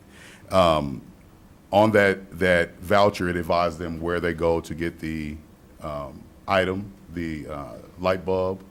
And then once they get to Advance offers them the voucher there, because they have, we gave them a stack of the vouchers. The surveys. The surveys. Oh, I'm sorry, yes. The surveys to. Oh, so the surveys are there for people when they redeem it? Correct. Okay, all right. I have one more question. Is that okay, Bill? Go ahead. Okay. Okay, what can they get a voucher for? They can get one for a light bulb, I guess an indicator or a headlight. Is there any other equipment violation that? So they can get them for headlights, as long as it's not, you know, damaged to the point to where, like they hit a pole. Blinker light, both front and back turn signal lights, tail light bulbs, not the actual framework of the lights, and the tag lights. So lots of lights.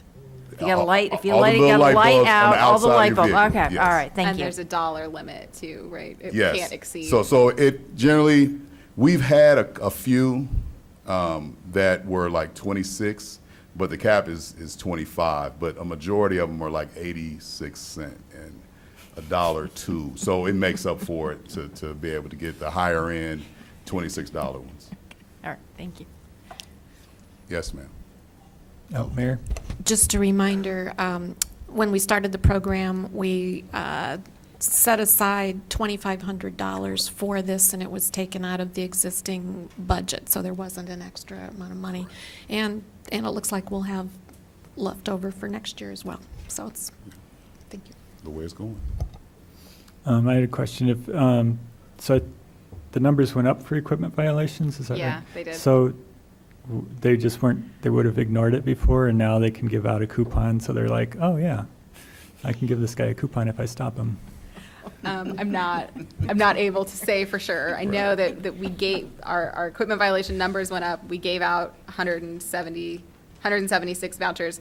That's only the vouchers that we gave out. So we could have initiated stops with the intention to give out the voucher, and then it ended up, it was something more serious than simply the equipment violation. So it's at least 100, it went up by at least 176, but maybe more than that.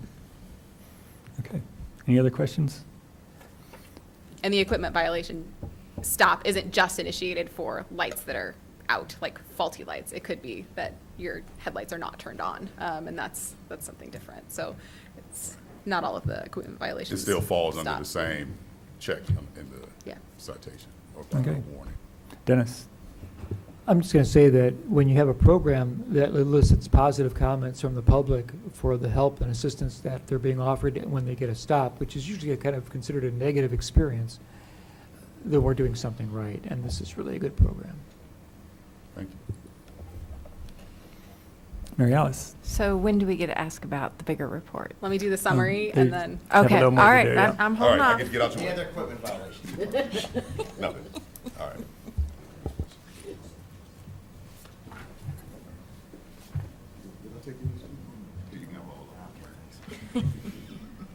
Okay, so as a summary, we had an increase in the overall traffic stops, but it was not outside of what we would expect based on the past 5 years. We had an increase in the percentage of step stops over the last 2 years, which was quite a bit more than the previous 5 years. We had an increase in our overall disparity ratio. So this year, 30% of our stops are with African-American drivers. We're going to estimate that African-American drivers make up 22% of the Urbana driving population. So the overall disparity ratio is 1.35, meaning an African-American driver was 35% more likely than we would expect based on the driving population, based on random patrol, to be stopped in Urbana. So it's a decrease from 1.45 overall in 2017. The non-step disparity ratio is higher, and it seems to be correlated geographically with citizen-initiated calls for service. At the decision point of the outcome of the stop, African-American drivers are less likely to receive a citation and more likely to receive a warning. And then we highlighted the successful new Fix-It voucher program. Do you want to have any closing? Well, I think what I'd like to do is open it up to the questions now, or do we need to back it up to any slides maybe that we kind of went through? I think there was one that I kind of wanted to make sure that we hit. Would you, like slide 25? And I think that's the one that shows sort of this overlay, this geographic correlation between where the officers are and then where they've been called and where they spend a lot of time because they're called there. And so I wanted to point that out. If indeed when we point them and say go here and go there, and like we do in the STEP thing, the STEP program, we're able to have a little more control over how the numbers work out. So I just wanted to, as I watched the mayor and Sharice try to zone in over there. So I just wanted to make sure that was highlighted, and I know that Mary Alice has some questions, so. Oh, wait. Mary Alice, you want to start? Chair, sorry. Sure, I'll start. No, I won't ask all of them at once, I promise. So my first question, I'm really happy that you brought this up because it is question number one.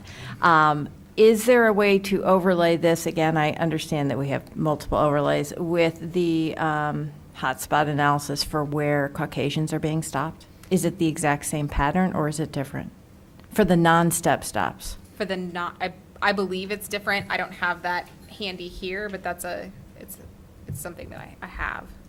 I think it would be useful for us to be able, if we're talking about, I think that Darrell was alluding to over-policing of certain neighborhoods. If I'm looking at him back there, he can nod his head or not. if that's the case, then these are the calls for service. If Caucasians are being stopped in the exact same locations, you would assume that we would have, right, no disparity because they're all going to be at the same location. So I think that might illuminate for us whether or not we're policing in different areas, or if we're going to areas which the calls are. That would be helpful, I think. My second is just kind of a clarifying question. We had talked in the past on why we use accident level data in terms of the denominator. Mm-hmm. If I remember correctly, there was some conversation about how roughly 50% of the drivers are not Urbana residents. Is that correct? Yeah, half of the drivers that we stop in Urbana do not live in Urbana. We've got, you all know, we've got the hospitals, and we've got the university, and we've got students, and using the census population for a proxy of drivers in Urbana is not the best choice. And to try and do any No, kind of I just clicker wanted to count. clarify that it Yes. was 50%, because Yeah, I you're think right. okay, all right. And then in the more serious stops, can you go back to that for a second? There was more serious stops in terms of why, the reasons, the outcomes, so to speak. I think I should have written down the table, maybe. That's okay. Yes, here we go. So operate uninsured motor vehicle. I have been, occasionally, I've only been stopped once in the past 10 years, and it was because license registration was expired. Mm-hmm. And then I also didn't have my insurance card on me. Okay, so I had insurance. I was able to show insurance card, but what is that 12.6%? Does that mean that people who don't physically have it on them at that time? It's anything that's written on, but so that's not the reason for the stop, though. Sure. And that's not the reason that it's elevated to something more serious than the stop. That's in conjunction with anything on the bottom. Do you want to? Oh, I see. So the more serious is the bottom. With regards to uninsured motor vehicle, we issue a lot of those tickets. Somebody can't show it at the time. The law requires you're able to prove it. Now, since my day of making traffic stops, now everybody holds on a second and they pull up their phone and there's something and they're showing me a Geico, or not me, but the guys and gals, other ways of doing that. I think traditionally now, usually what would happen is we then put the impetus on the driver. If they don't have that proof at the time, they can then later go through the court process, make that showing, and then there's no conviction on that ticket. The ticket would be dismissed then. But I think all of your data has nothing to do with sort of convictions, but it has to do with what the tickets were written for. Right. And I Okay. don't have access to it. All right, but that isn't counted, because I think we were looking at the percentage of people that resulted in more serious offenses, but not having your insurance card at the time of the stop does not put you in that category of more not by serious. itself. Just the bottom. Just the bottom part, Yeah. okay. And this is it's not a perfect measure, too. So if you're driving and your friend is in the passenger seat and your friend has a warrant, that's going to be now something that's more serious than the traffic violation, and it Gotcha. had nothing to do with you as the driver. So there are all kinds of different things that go into this, but this is just a count of the offenses that are listed on the police reports that started as a normal traffic stop. All right, thank you. I'll hold off and let other people have questions. Thank you. Do you want just, okay, Sharice? I think the question that I had, there's one couple of questions. I didn't understand what normal range was while I was trying to read this. I didn't really get the definition of what there's a normalcy for traffic stops, or what? So there's never gonna, so if we did 1,000 traffic stops every single year for 5 years, and then this year we did 1,200 stops, that's outside of the range that we would expect, because our we've never varied in the number of traffic So stops. range that is we've like had. a median or the average, or? It is the average for Urbana, so Okay. it's specific for us. It's not just the normal range of any police department. It's specific based on what we've done in the past. So we can expect to see variation in our traffic stops, and we've seen variation in our traffic stops in the past because of staffing levels, because of all kinds of things. And just so that you know as well, and though I did take Social 185 a million years ago, in my social statistics, I too Z-score, Google, that's right, the bell curve and how the data lays Right. out. And so that's what she's referring to. So, Okay, because that was something that The other questions another question I had is the dog sniff question. Yes. When a person's car is sniffed, what is your probable cause for bringing in a dog for a sniff? So technically, the Supreme Court doesn't require probable cause to sniff a car. A free air sniff is not considered a search by the Supreme Court as long as the traffic stop is not protracted or extended. So if I have to call a dog and it comes from the northern end of the county and we have to hold the person, then that would be a violation. But if the dog is in town and during the course of the 11 to 14 minute stop, the dog can be brought, there isn't, for the law, a need to have probable cause. The dog actually does the sniff and it sits down and it indicates. That's then the probable cause then to search the vehicle. Urbana requires we need to have some sort of reason. The officers have to, why did you call a dog?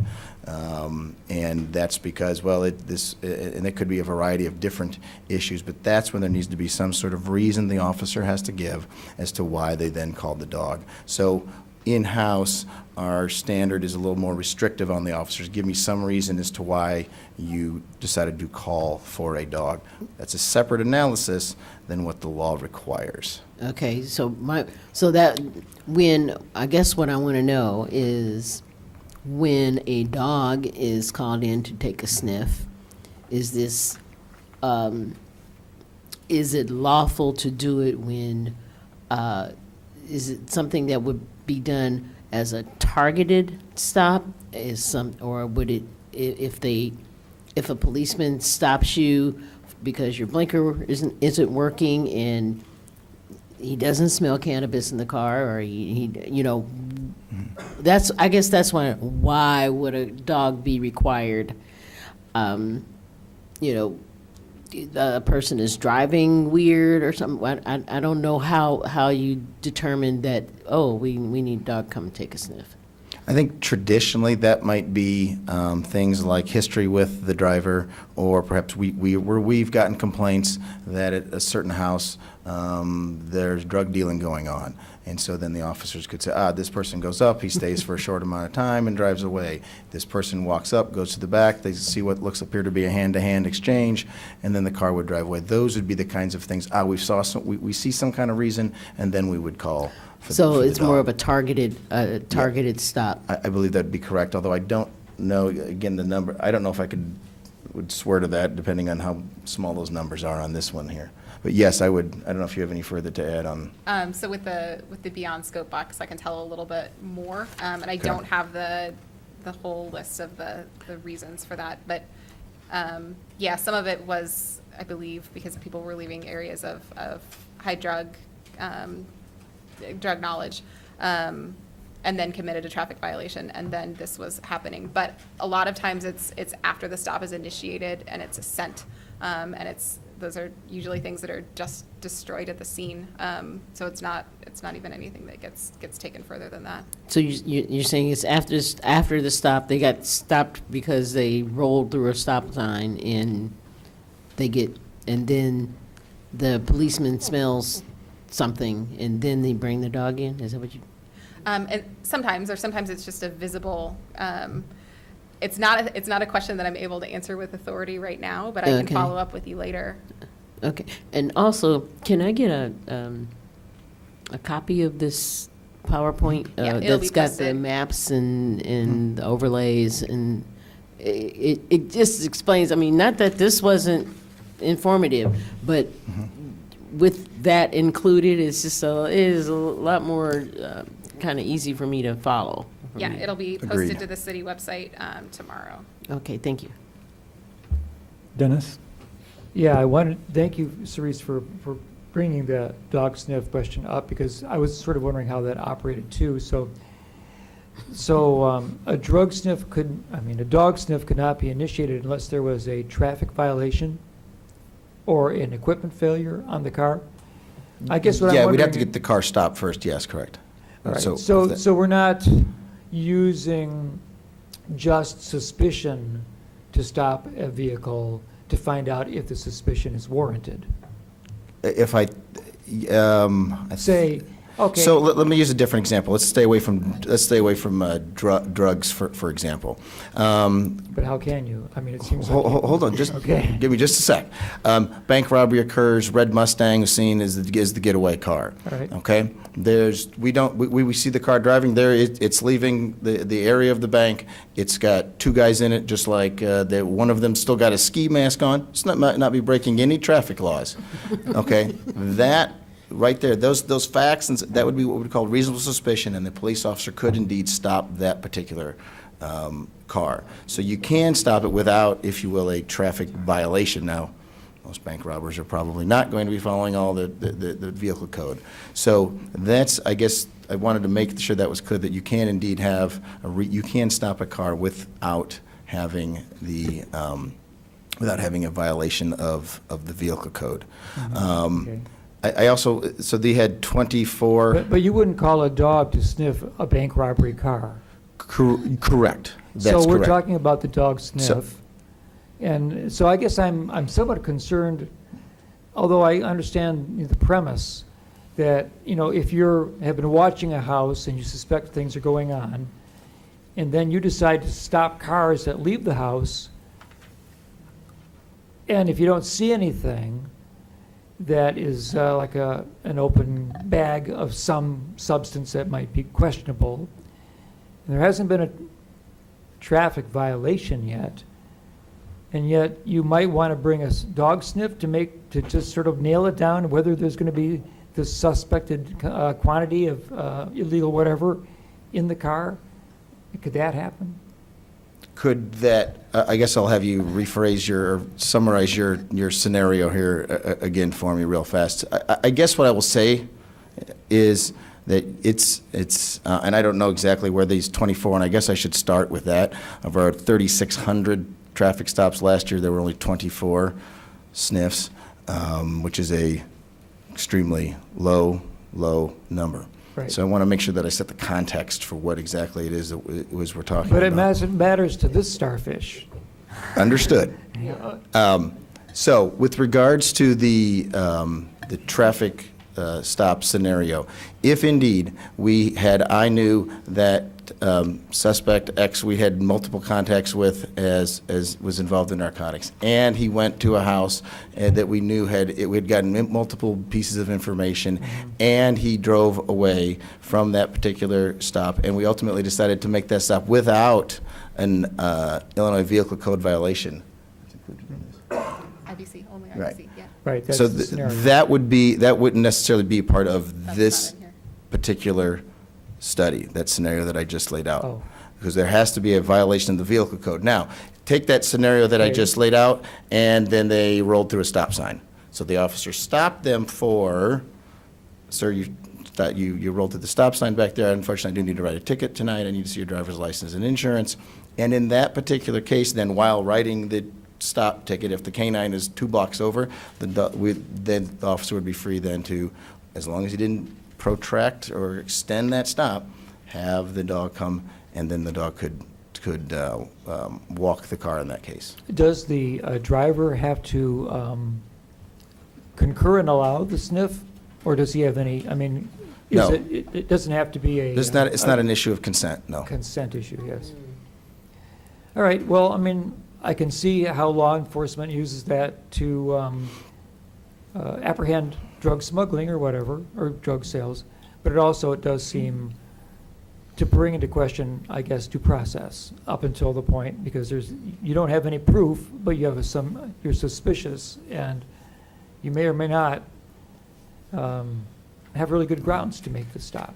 Well, and I think that's why, and again, I at least will say this with regards to canine sniffs, that in Urbana, that we'd require the officers to, and this was in chiefs before me, that required the officers to indeed have some sort of reason and not just, hey, the dog is nearby, let's run it. The Supreme Court says that, but Urbana has at least set a more stringent policy on that to, I think, sort of control what you're going for. It's a concern, it's a Sure. concern.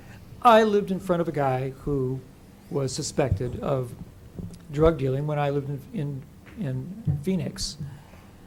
And almost every time I pulled out of my driveway, I was stopped by the police. And they didn't want to know what I was doing. They were wondering about my neighbor.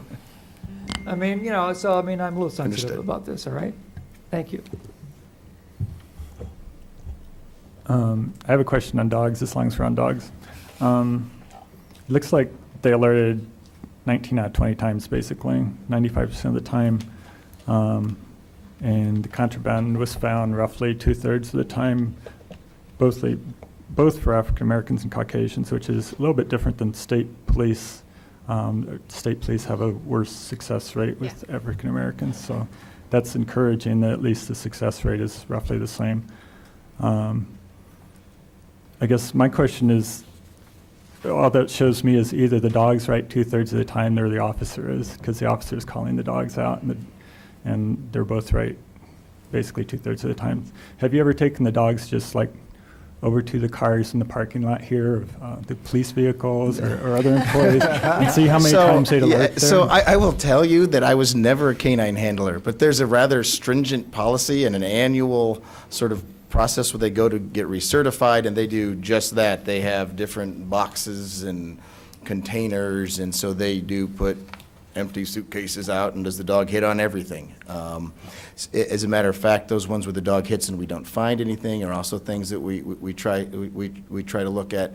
And you can speak better. Sometimes there's just very small residual amounts. Sometimes the passengers might say, "Oh, yeah, but we had some earlier, but we smoked it earlier. We don't have anything in here." And so the dog actually keeps, there's like a journal entry, a diary of sorts, if you will, for every sniff and what they find and don't find. And so, yes, it's absolutely that's done, although we don't necessarily do it informally in our parking lot with the squad cars. Okay, just I'd check. And it's not sausages that happen to be coming from the grocery store. Any questions not dog related? I have a dog question. Another dog question from Mary Alice. You guys asked most of it, but in the past, we've had a table, and I just wanted to ask if this is the same table with the dogs, in which people who were, I believe, searched, that the hit rate was disproportionate for Caucasians. There was a higher hit rate than there were for African Americans. Was it with the dog sniffs? No, it's with the consent searches. And that one, if it's not in the... I didn't see it in Okay. here. I think that I may have taken it out because it's such a low number, and to take 10 consent searches that we did in 2016, like if we were right on one more or one fewer than we were the 10 that we had done in 2015. So the numbers are available. They're all on the open data portal. But it's such a low number that to try and do any kind of hit rate with 1 year or even a couple of years is problematic. Okay. Eric. So I'm thinking about the denominator Yes. in your ratios. And it seems to me that the accident rates are a very good denominator for the step stops, because the step stops are targeting areas where there are a lot of accidents. So that makes perfectly good sense.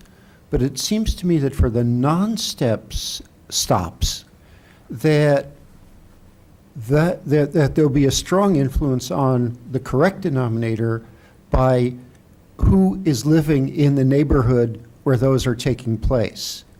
That the citywide accident rate may not be the right denominator for non-step stops. Does that, I guess the question is, does that reasoning make sense to you?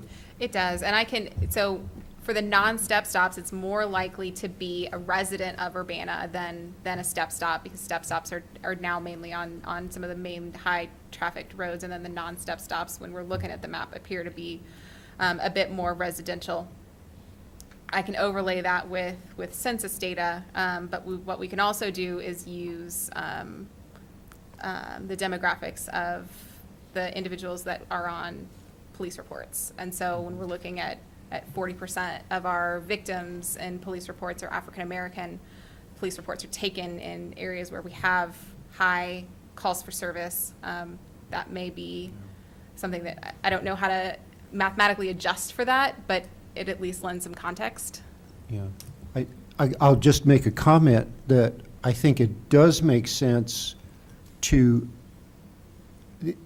patrol more intensively in areas where there are more calls for service. I don't, I guess, back when I was on the commission that studied these things, I looked into the literature as hard as I could about the relationship between crime rates, intensity of patrolling, and it seemed as though there were good statistics that said that more intense patrols, you know, that what you think by common sense actually is true, that more intense patrols do reduce crime rate, because there were a couple of times when people did experiments and didn't patrol more intensively, and sure enough, you know, things got bad. So, so I would, you know, I think that your patterns, to me,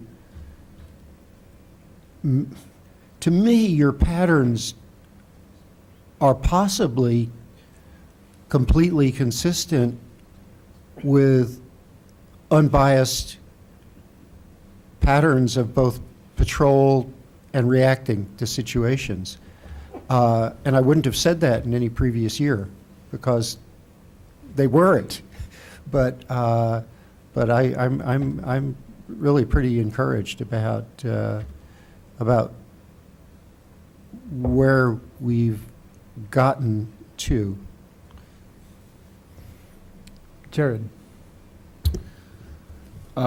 Chief Serafin, I guess my, did you get a chance to read Durrell's thing they sent to everybody? The Word document. Yes, sir. Yeah, the Word Yes, document. I did read that. So I guess my biggest question for you, I think after all these times, we figured out that Melissa's not here to give us answers, just to answer questions about her statistics. Right. So I guess the question then falls to you, and what are your takeaways from this? And with specific regard to what Durrell mentioned in targeting the ratio and non-step stops and reducing that ratio.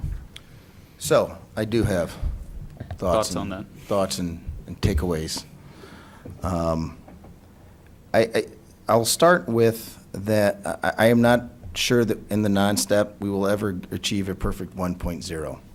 So I don't know that that's necessary. I think we need to continue to work and we continue to educate, but I don't know that that's necessarily where we ultimately will wind up. I think that geography and overlaying those stops with that calls for service clearly shows, to me at least, that we're in the right, there's a correlation. I am not an expert in the literature, but with regards to this theory of exposure, when the officers are in particular areas and spending more time there. Locally, and anyone, especially in the last handful of years, we've dealt with the shooting violence in our community. And I think when it comes to those issues, this is part of that. The officers are going to be where we've had some of these issues. 40% of the victims in our police reports are African American. And so I think that's part of the discussion here, to know that this is, I don't, theoretically, we could take all of the policemen, we could give them direction to patrol in only the Caucasian areas, and I could make your number go all the way to the basement and beyond. But that's not, I don't think that's fair policing, and I don't think that's what that's not what we want the officers from Urbana Police to do. And we want them to monitor the behavior, act on behavior. There was I was having some discussion regarding the denominator, which seems to be an interesting talking point here. And there are different ways to do it, whether we tried to count every driver that was on the streets, or whether we had clickers that we were trying to determine how many you count this at different times, and how we try to move everyone around, and we could try to count all of those. And one of the things they found that especially after dark, it was hard. Even the researchers go, we can't tell you who's driving. And so that sort of speaks to the point, is that the officers, we want them to be where the crime is occurring, and I want them to act on behaviors that they witness. I guess Durrell had discussed what some of our what are we going to do to move forward. One of the things that we'll do is we continue to, every year we do, again, more of our implicit bias training, and so we do cover that every year to make people aware, to make the officers aware. And I've had some interesting moments where officers have had a little cathartic moment to make sure that we are all, the guys are and the ladies are aware. We continue to go for roll call training, so we do something similar where we try to make sure that the officers understand what is how do we calculate the ratio? What is the disparity ratio? Why are people asking about it? Do you understand, officers, the impact that you have? And they do, and I support them. Never going to say that we're all perfect, but I do believe they do a good job. And again, we are focusing on that behavior in those areas where we're called.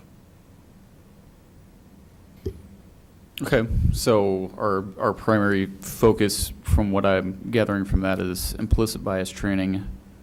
That's part of it, yes, sir. That's part of it, and training the officers on their impact based on these reports we've been getting. Education of the officers, correct, sir. But it doesn't sound like we're considering or exercising any ideas as far as practices are concerned, teaching about what an officer thinks about when he leaves the basement and walks out to their patrol vehicle and hits the streets. Go ahead. I think that's part of both of those two prior trainings. Okay. I think that some of that is material that is covered in there, that we do have that, so that they do think about that. That's part of why we're having, when we do the roll call trainings, to make sure that they do. Now, with regards to whether or not we cannot say, well, we're going to dictate specifically where you're at for your patrol shift. Because again, remember, that's the difference between the step and the non-step. That patrol shift is much more organic and, if you will, reactionary to the issues of the day. Hey, we just had a shooting over here. We're going to spend some more time over there, guys.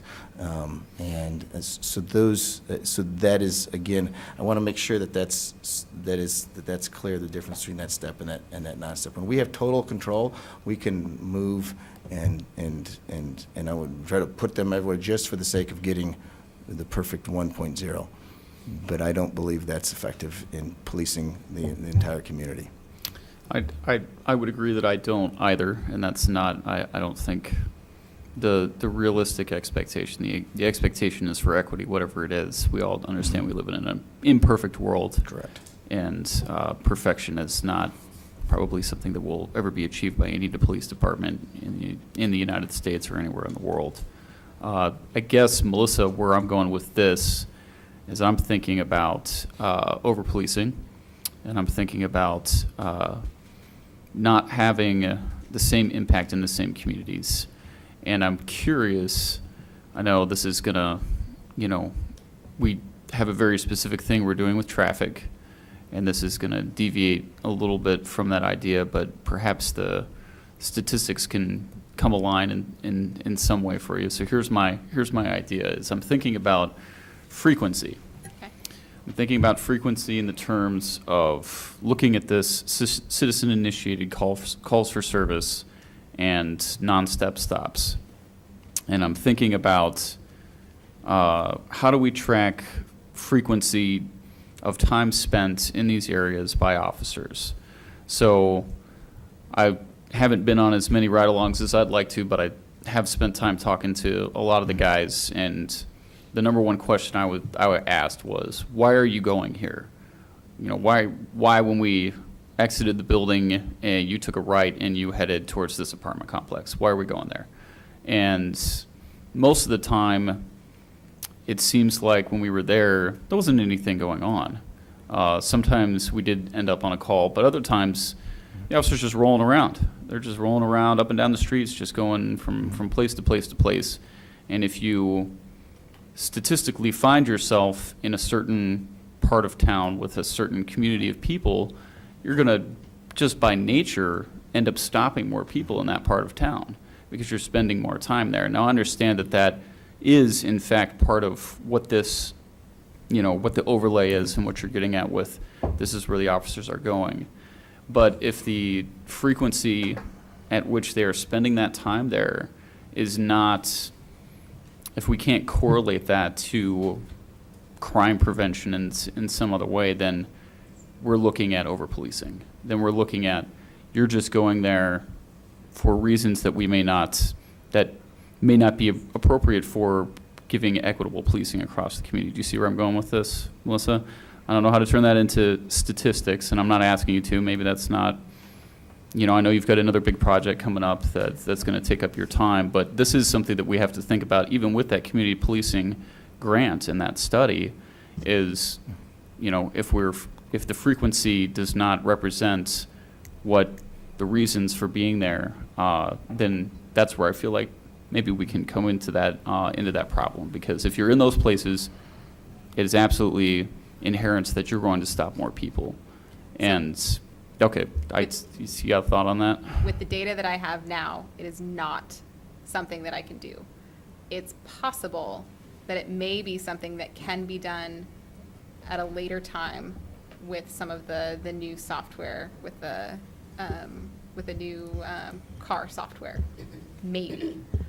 Haven't messed around with it at all, and it's a brand new system. And I'm not even really sure what that would look like. I understand your question, though, and that may be something that I could be able to consider trying to do. Okay. I'm not sure. I don't even know what the data looks like. Sure. I know we're just broaching it. I'm just planting that seed as, how do we move forward? How would you solve the issue, just besides retraining and continued training with officers to make significant changes? I will add one other thing that I have met as the 8 months I've been the interim chief, lots of chiefs from other cities, and I will tell you that no one studies this like Urbana does. So just for the record, I just thought that needed to be said. Thank you. Yeah, Dean.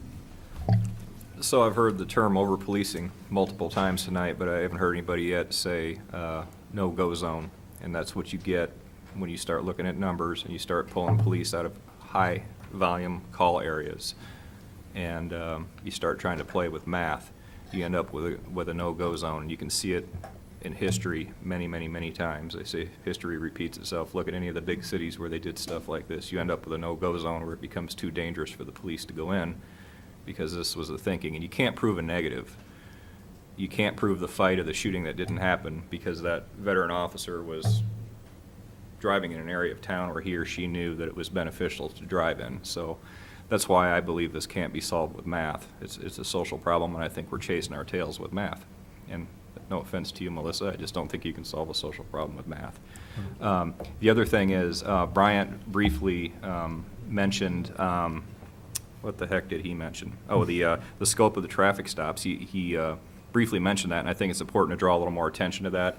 A police officer cannot pull you over for a taillight being out or whatever equipment violation or traffic violation and make you sit there for 4 minutes while they call a canine from over across town or from U of I or Champaign or something like that, and that's important for people to know.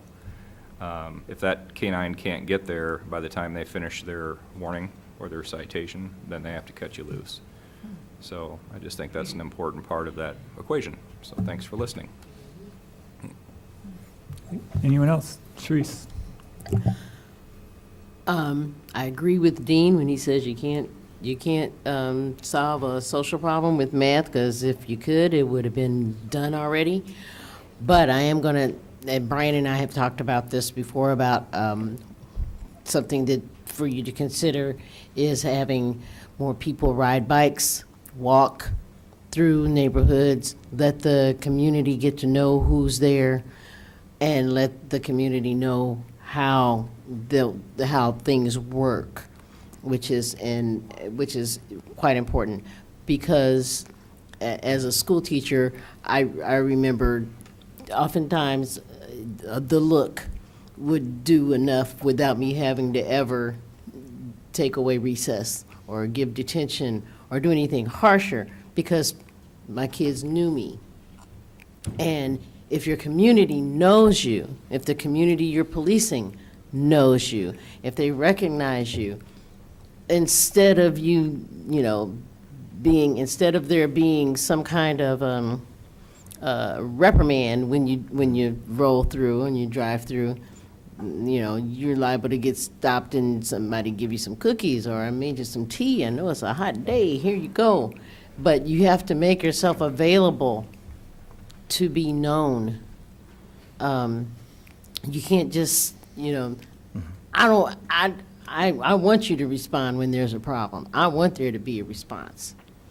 But I also want the community to know you so that every time that you show up to respond, it's not a negative experience for anyone. That I know doing this citizens police training that I've been doing the past few weeks, I want, if they did something illegal, I don't want there to be a negative problem. I want a person to say, yeah, dude, I was wrong. You're right. Here, go on and, I won't give you any trouble. I won't resist. I won't do, I don't want to see anybody else die. I don't want to see anybody else get hurt on either side of that type of situation. So I think that, I really think that it's important for our officers to make themselves known so that the communities that they police actually know who they are, know their names, know how many kids they have. Make it more of it doesn't have to be an adversarial situation all the time. I'm not saying it won't be. I'm saying it doesn't have to be. And the only way that the police, I think, can have more of a positive influence in a community and be able to get information about violent crime, you have to act like you care. If you're just there to police, that's not going to help. Acting like you care with different cultures means acting like you care. Not just showing up with the police call, but actually being there after the incident happens. Coming back to check, maybe, see how somebody's doing. That's all I have to say. I understand, and you're really talking about non-enforcement contacts. There's like some fancy term I learned somewhere, but but it's not just enforcement contacts. We deal with so many people when it's an enforcement contact. When it's, hey, it's with a traffic stop, and the cops are out there. I got a ticket. I'm going to Facebook and those kinds of things. And so but it's those non-enforcement contacts are important. We are better at that when the weather turns. Mm-hmm. Because it does. As a matter of fact, the bikes were missing the other day from their normal winter storage spot in the stairwell. I was like, oh, good. So either A, they're getting fixed and repaired and ready to go for the summer months, or B, somebody's out riding them. Okay. And so those are the kinds of things, yes. And that's why neighborhood nights and a lot of these other programs are important. That's why things like having static beat assignments where that officer's in that beat all the time, and they actually become very possessive of their beats. Okay. Back when I started in '94, Monday you were in this beat, Tuesday of your work week was that way, and you just rotate them through. Now you go and you stay there for 6 months, and people will stay there longer than that because they know shopkeeper so and so, or Mrs. McGillicuddy on the corner, and they can wave and those kinds of things. So we're aware of that, and I appreciate your comments. Okay. Eric. So I'm just going to, I agree with Dean about a lot of things, but I'm going to defend math a little bit. I'm not going to say that you can solve social problems with math, but you can sure help to identify them. And I do believe that the dialogue and the care with which we've examined these things and analyzed them over the last several years has, in fact, put us in a better place now than we were 3, 4, 5 years ago. I really believe that, I've always believed that we had really excellent policing in Urbana, but I believe we have better policing now than we would have had we not gone through this process. But I wanted to ask one more thing, and Melissa, probably you're way ahead of me in thinking about this, but possible to actually do some broad, representative, or even comprehensive GPS tracking of where the police go and overlay that on the call for service map? We just got the new software, the new Okay. in-car camera, The- right?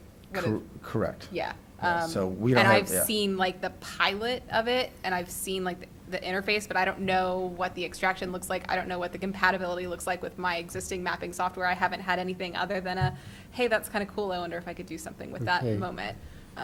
Because I think that would go a long way towards figuring out, although, I mean, maybe we have to put them on the bicycles too, but beyond that, that would go a long way to addressing the issue that Jared raised about over-policing, because if we see that the, that the density of police presence maps with the density of the need for police to be there, verified by calls for service, then that will, I think, tell us a lot. Okay, Jared. I just wanted to add one word. I know we still have one more report from you, Bill, so I'll try to keep it brief. Sharice, I'd also encourage yourself, folks in your ward, people in the city of Urbana to approach the police department of Urbana to go for ride-alongs, to engage with them, to get to know them. The folks have been extremely accessible to me, hopefully not just because I'm a council member, but because I'm a citizen and I live here as well. And I know that, all you got to do is schedule a ride and go ride along with somebody, get to know them, see what they do every day. I think they're doing the folks who are working there are tremendous, and they're doing an extraordinarily hard job. And I know that at the same time, with great power comes great responsibility. So there's also, I'm not trying to let them off the hook either. They should be out there doing exactly as you say. Hopefully we'll be able to engage in some more practices to get people on the streets, talking to citizens. I think this study is going to help us do some experimentation with that and see how that goes. But I just want people to know the police department is accessible. They're more than willing to talk to folks and get to know folks. I just want people to know that. And Dean. One last thing. Sorry about that noise. I was actually looking at this thing called the Freedom application that's used in Decatur. And I know you're familiar with Decatur. Let me stop 1 second. It was Spider-Man's uncle that said that crap, right? That responsibility with power thing? Yeah. Okay. All right. I got to be Dean, sorry. So I'm looking at this Freedom application, and it's a GPS with every unit in Macon County that they can track. Wow. And it's an application that law enforcement down there has. So what was the answer to our local issue on that? Do we track anymore? Or do we track yet? We didn't when I was. used to, We've not. But the capability, I believe, is available, and I don't know if I'm not sure what the implementation process has been like, but. And neither am I. Okay, well, I'd be more than happy to show you this and just see if you like it. It's costing everybody like $10 a phone. Well, you don't have to have it on your phone, but it is a GPS of where all the units are. So, thank you. What's it called? Freedom application. Okay, I think that's it for the questions. Thank you very much for the report. Thanks. Lost my agenda. Oh, there it is.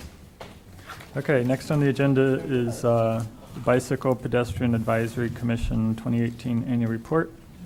And I'm going to do that with Craig. So, Dennis, could you take the chair? Sure. Be happy to. Are you going to do our presentation? Yes. Very good.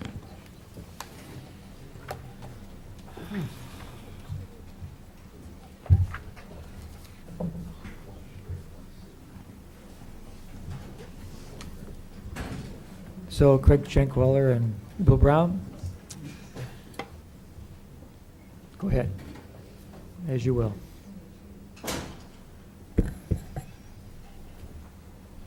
Okay, so on your desk or in your packet was this annual report that's required for the Bicycle Pedestrian Advisory Commission to produce every year. And I'll just go through quickly the PDF, and then I have a few slides in a PowerPoint. So this year, the composition of the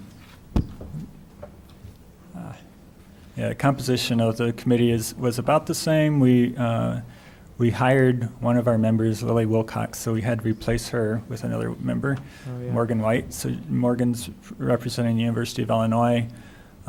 We have people representing the Park District, the school district, and then the rest are at large. We are really lucky to have Cynthia Hoyle, a transportation planner and consultant with a lot of planning experience. Leonardo Covis is Champlain County Bikes Chair. So we have a lot of people, and Audrey Ishii is the school district. So we have people from all different parts of the community with different expertise. BPAC, let me see if I can make this a little bit bigger. Where's the make it wider thing? There. Here, that one, that's probably what I was looking for, there. Okay, it was established in 2006, and their main purpose was to analyze and propose bicycle routing, come up with the first bicycle master plan, which was started in 2006, was published in 2008, make recommendations on facilities, and do a lot of education and public outreach.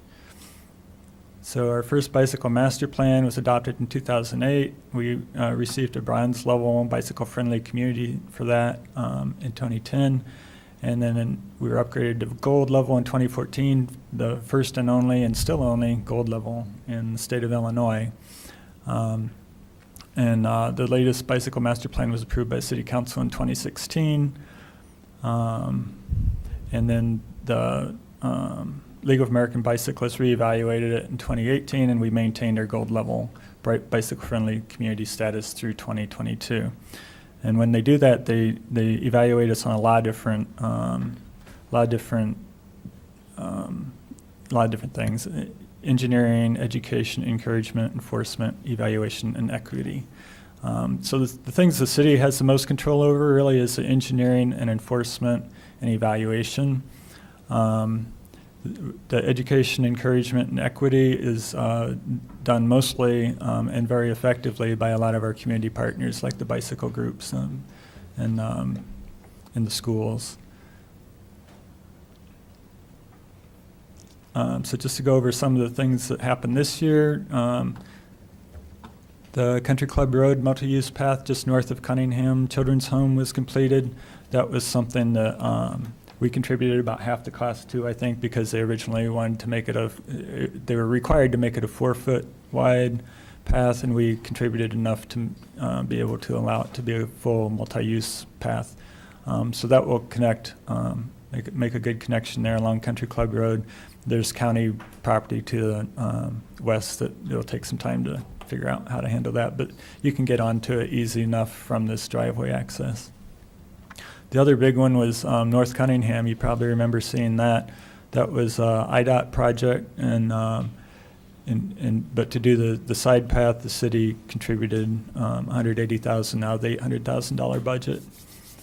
But that was a real important connection because people were walking under there all the time and walking on the highway or on the shoulder in the dark to get to make that connection. And it's also a really perfect place for the side path like that because there aren't many access drives where people might come out and block your way if you're riding your bicycle along there.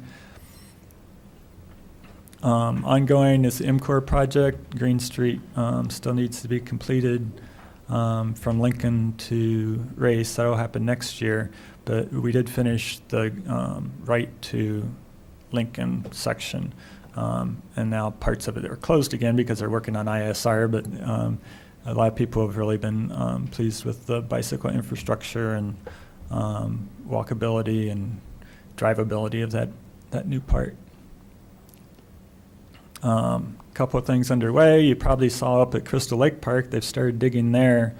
This is the corner, what it will look like after it's finished at Park and Broadway, looking kind of northwest.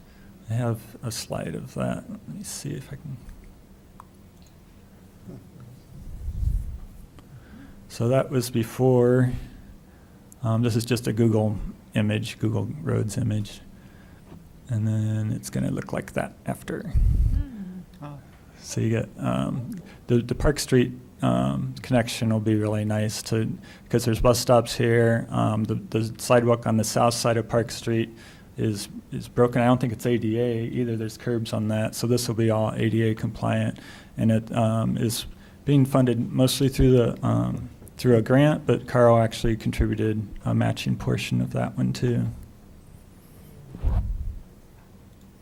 And that's being handled by the Park District. As far as planning goes, the RPC, Regional Planning Commission, completed the Weaver Park connectivity study, came up with, I forget, 8 or 10 different options, and then had some public meetings and kind of prioritized which options would be best. There's nothing planned to be implemented at this point with that. We're still kind of waiting for the next study, which I'll get to in a minute. But also, but it was mostly to connect to Weaver Park as a trailhead for the Kickapoo Rail Trail. But there's 2 or 3 different options, and it will kind of just depend on opportunities, which ones get implemented and when. We also have underway a bicycle wayfinding plan that RPC is doing, basically coming up with a sign design and places to put the signs where they're going to direct people to destinations. It'll help brand Urbana destinations so that you know that it's in Urbana because they'll all have a familiar look to it. And the other big one that just got started last year is the Kickapoo Rail Trail feasibility study. To connect the existing, where it ends now at Main Street, to try to bring that farther into town or make connections from one place to another along there in between. But that's something that's been in the bike plan since the very beginning, since 2006, just to eventually get that rail trail clear through. But as you remember, one of our top council goals last year was to expand the connectivity of Kickapoo Rail Trail with a focus between Vine Street and Lincoln Avenue. So Carl is funding $25,000 as a matching funds for the IDOT grant of $100,000 to do the feasibility study. And then also we started about a year and a half ago, we started with RPC the pedestrian master plan. Be similar to the bicycle plan. And so we established 4 pillars: accessibility and connectivity, equity, safety, and vibrancy. And within those we have goals and some achievable goals within 5 to 10 years. I think 10 years was our time frame on this one. So those are there for your reading pleasure. Vibrancy refers to, and I have a picture of it later, making it fun to walk and making it desirable to have destinations, and so you actually want to go out and walk instead of getting in your car, basically. And there's a lot of different ways to do that, putting art in public spaces, making it more interesting, making the whole walkway more interesting. Other things we discussed, the brick sidewalk repair project. These are some pictures I took last winter on Race Street where you can see missing bricks. Even though it looks like they shoveled there, you wouldn't really want to walk through there probably because there's mud and stuff like that. And then after this wasn't that same section, but an example down the street of a section that after they'd repaired it, they bring the brick level up, put in new sand and some new base if it's needed, and level it all out. And then it's very walkable even in the snow there. We also talked about transportation affordability and sustainability, the speed limit reduction on Lincoln Avenue, the crossings that are scheduled to be redone this summer, and that'll probably be coming to the City Council for a couple things too. The retreat development shared use path, you might remember we discussed that at Council too. The rectangular rapid flashing beacon, that was a warning device that it had a patent on it, and we weren't sure if we were going to be able to keep using it, and there was some discussion about how you'd replace that, but it turns out we're going to be able to keep using it because they settled the patent dispute. And you may have also seen the new flashing signs on Lincoln Avenue that just flashed the 8 hours during the day for pedestrian crossings in the new low speed limit area. So those are the kind of things we discussed a little bit. A bike box education video. Oh, that was the MTD one, actually. I wanted to do the other one. Might not work here. Anyway, if you get home and want to try that, you can see Kevin doing a little commercial. Oh, maybe it'll come up. A little how-to. Is that it? No, that's the other one.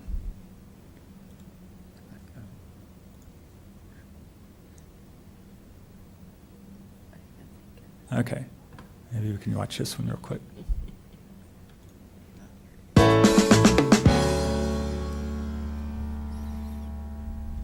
Hi, I'm Kevin Garcia. On this edition of On Two Wheels, we're going to show you how to use two-stage left turn boxes like this one at Green Street and Goodwin Avenue in Urbana. Two-stage left turn boxes provide an easy, safe way for people on bikes to make left turns on busier streets. They are painted green boxes on the pavement where you can wait out of the path of traffic to complete your left turn. To use the box, if you're riding a bike and want to make a left turn, on a green light you should go straight through the intersection and into the box. Turn your bike to the left, then wait for the light to turn green or wait for the all-walk signal and ride through the intersection. If you use the all-walk signal, please be sure to yield to pedestrians. If you're driving a car and are going straight on a green light, you should only pass people on bikes when it is safe to do so. If you're turning right on a green light, yield to people who are in or are riding through the bike box before making your turn. So Kevin did a great job on that. Crazy bikes. Oops. That's fun. And then we looked at the results of the speed reduction on Lincoln, which is still kind of coming along. We talked about dockless bike share and stats in the future, kind of like we did here. Some of these things we made recommendations for. The next page, I think, shows the actual motions we made. And we don't have an official recommendation role to the City Council like the Traffic Commission or Planning Commission does. There's nothing in our ordinance that says we have to approve anything or recommend anything. So it's all just, it's all advisory, and usually at Craig's request, if he wants some extra input on something, then we'll make a motion, make a recommendation. So then when it's brought to council, he can say, BPAC studied this and or looked at this, and we talked about it, and this is what they recommended. I also put a link in there for crash reports, crash intersection reports. There's a new Bike at Illinois website. Another thing we tried was to respond to concerns downtown from business owners that people were riding bikes on sidewalks still. As you may know, there's some signs posted there that there's a $100 fine if you ride on those particular sidewalks, just downtown area. Normally, in most parts of town, it's okay to ride your bike on the sidewalk. But because of pedestrian traffic and the proximity of the doors to the sidewalks here, it can be a problem if people ride bikes on these sidewalks.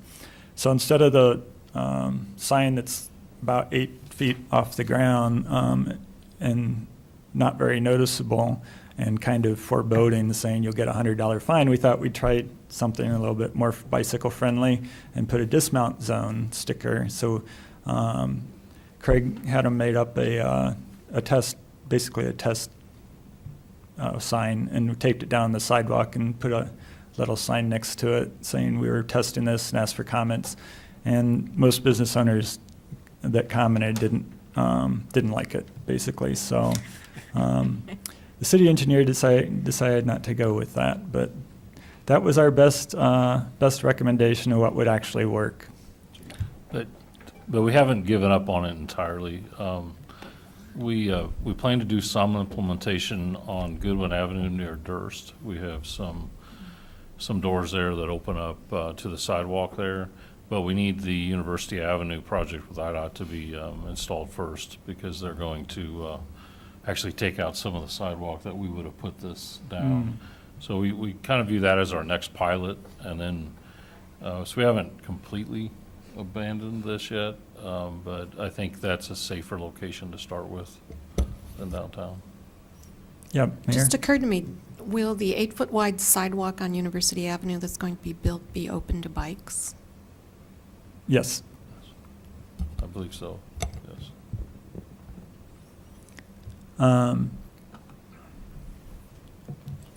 So that, yeah, there's a list of recommendations by motion. I mean, I guess the answer is that it's up to us, because the only reason that you can't ride bikes on the sidewalks downtown is because it's in our city code. So if you want to make it illegal to ride bikes on University, you could, but I don't think BPAC would recommend that, because you can't really ride a bike on University Avenue very safely. But when you are riding your bike on a sidewalk, just for information, you always yield to pedestrians, and you shouldn't ride much faster than the pedestrians. You should basically ride at a pedestrian speed. So yeah, these are the motions we made, the recommendations. This is just a picture of kind of that example of that vibrancy we were talking about. This makes a interesting walking destination. This is the Stranger Reduction Zone art piece by the Urbana Free Library, but you can see it from across the parking lot, and it kind of stirs your interest. So if you're going to cut across the parking lot anyway, you might swing by there, and it just makes walking through town a little bit more interesting. On the back page is our report card from our bicycle-friendly community application. So it kind of shows you how they score us on different things, and compared to the average platinum level, which would be the next step up. That's what this column is. So in some things we're doing pretty well. The bike staff, we don't really have a full-time bike staff person. And we're lacking on the high-speed facilities. So roads like Cunningham, that should help next time. Where you have the high speeds that are really too high speed to have bicycle lanes, so you actually have to have side path or something that people can use, at least to make the biggest connections. So that's kind of the overview of that. I had a couple more slides to show and then open it up for questions. So I showed that one.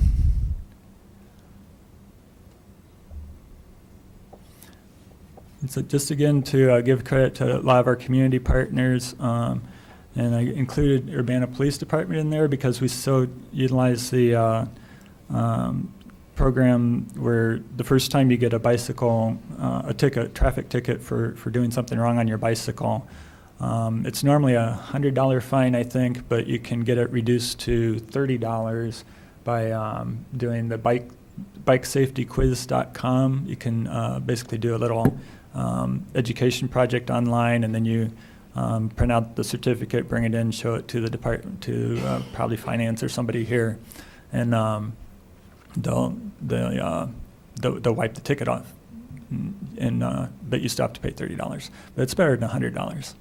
So, and that works once. You can't do that more than once. I haven't done it once yet, so I'm okay. Some of our other partners, Champaign County Bikes, racing groups, Illini Cycling, Prairie Cycle Club is a big one, but they function real well in the education encouragement categories. Encouragement with all the like weekly bike rides and everything Prairie Cycle Club does. Champaign County Bikes does a lot of education, a lot of things with the schools. Safe walks to school, I think I had that in there, yeah. They do a lot with the schools. And then our local bike shops too, like Neutral Cycle and Durst and Champaign Cycle, and the bike project where you can learn to fix your own bike. Those are all important in building the bicycle culture, and then encouragement and education, and a lot of kind of socialization that functions as education as well. Because people talk a lot about, how they get from here to there, what routes do you take, and things like that. So this month coming up is Bike Month. There's a calendar at cubikemonth.org with some things on it. And there's actually something starting this Saturday at 10 o'clock. You can take a historic or a tour of the rail trail, a bike tour. If you start at Walmart at 10 and ride to St. Joe, then you're on your own riding back. But they'll stop along the way and point out some interesting landscape and prairie features and things like that. I think you have to sign up for that. It's $3. There's all kinds of other things on the calendar. Bike to Work Day is May 1st. If you go to cubikemonth.org and sign up for Bike to Work Day on May 1st or Bike to School Day on May 8th, then you can get a nifty, exclusive, limited edition T-shirt designed by a local designer. Yep, just register for that. Don't have to pay anything. It's free. They do ask for a donation if you want to make a donation. I think that's all I had. Did you have anything to add, Craig? Are there any questions? Yeah, I'll open it up now to questions for them about biking in Urbana. Yeah, Mary Alice.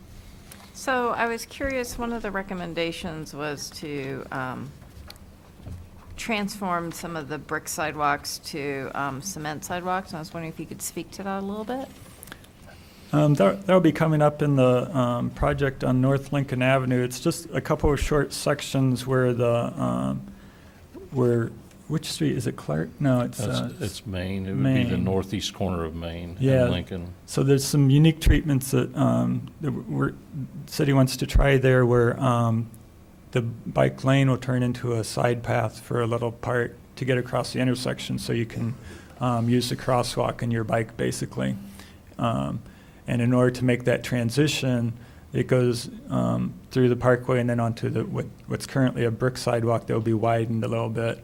And when you widen it, you wouldn't want to have it be half concrete and half brick. You could probably make it all brick, but that's not as good to ride on. So that'll be coming up to the city council in a little while, probably. Mm-hmm. Yeah, that would be, there's a brick sidewalk ordinance. That particular location will require city council approval to convert to concrete. Okay, all right, thank you. Anyone else? Okay. Thank you very much. Appreciate it. And I'll return the chairmanship to you, Bill. You can go ahead and adjourn if you want. Well, seeing no other business before the city council, I call us adjourned.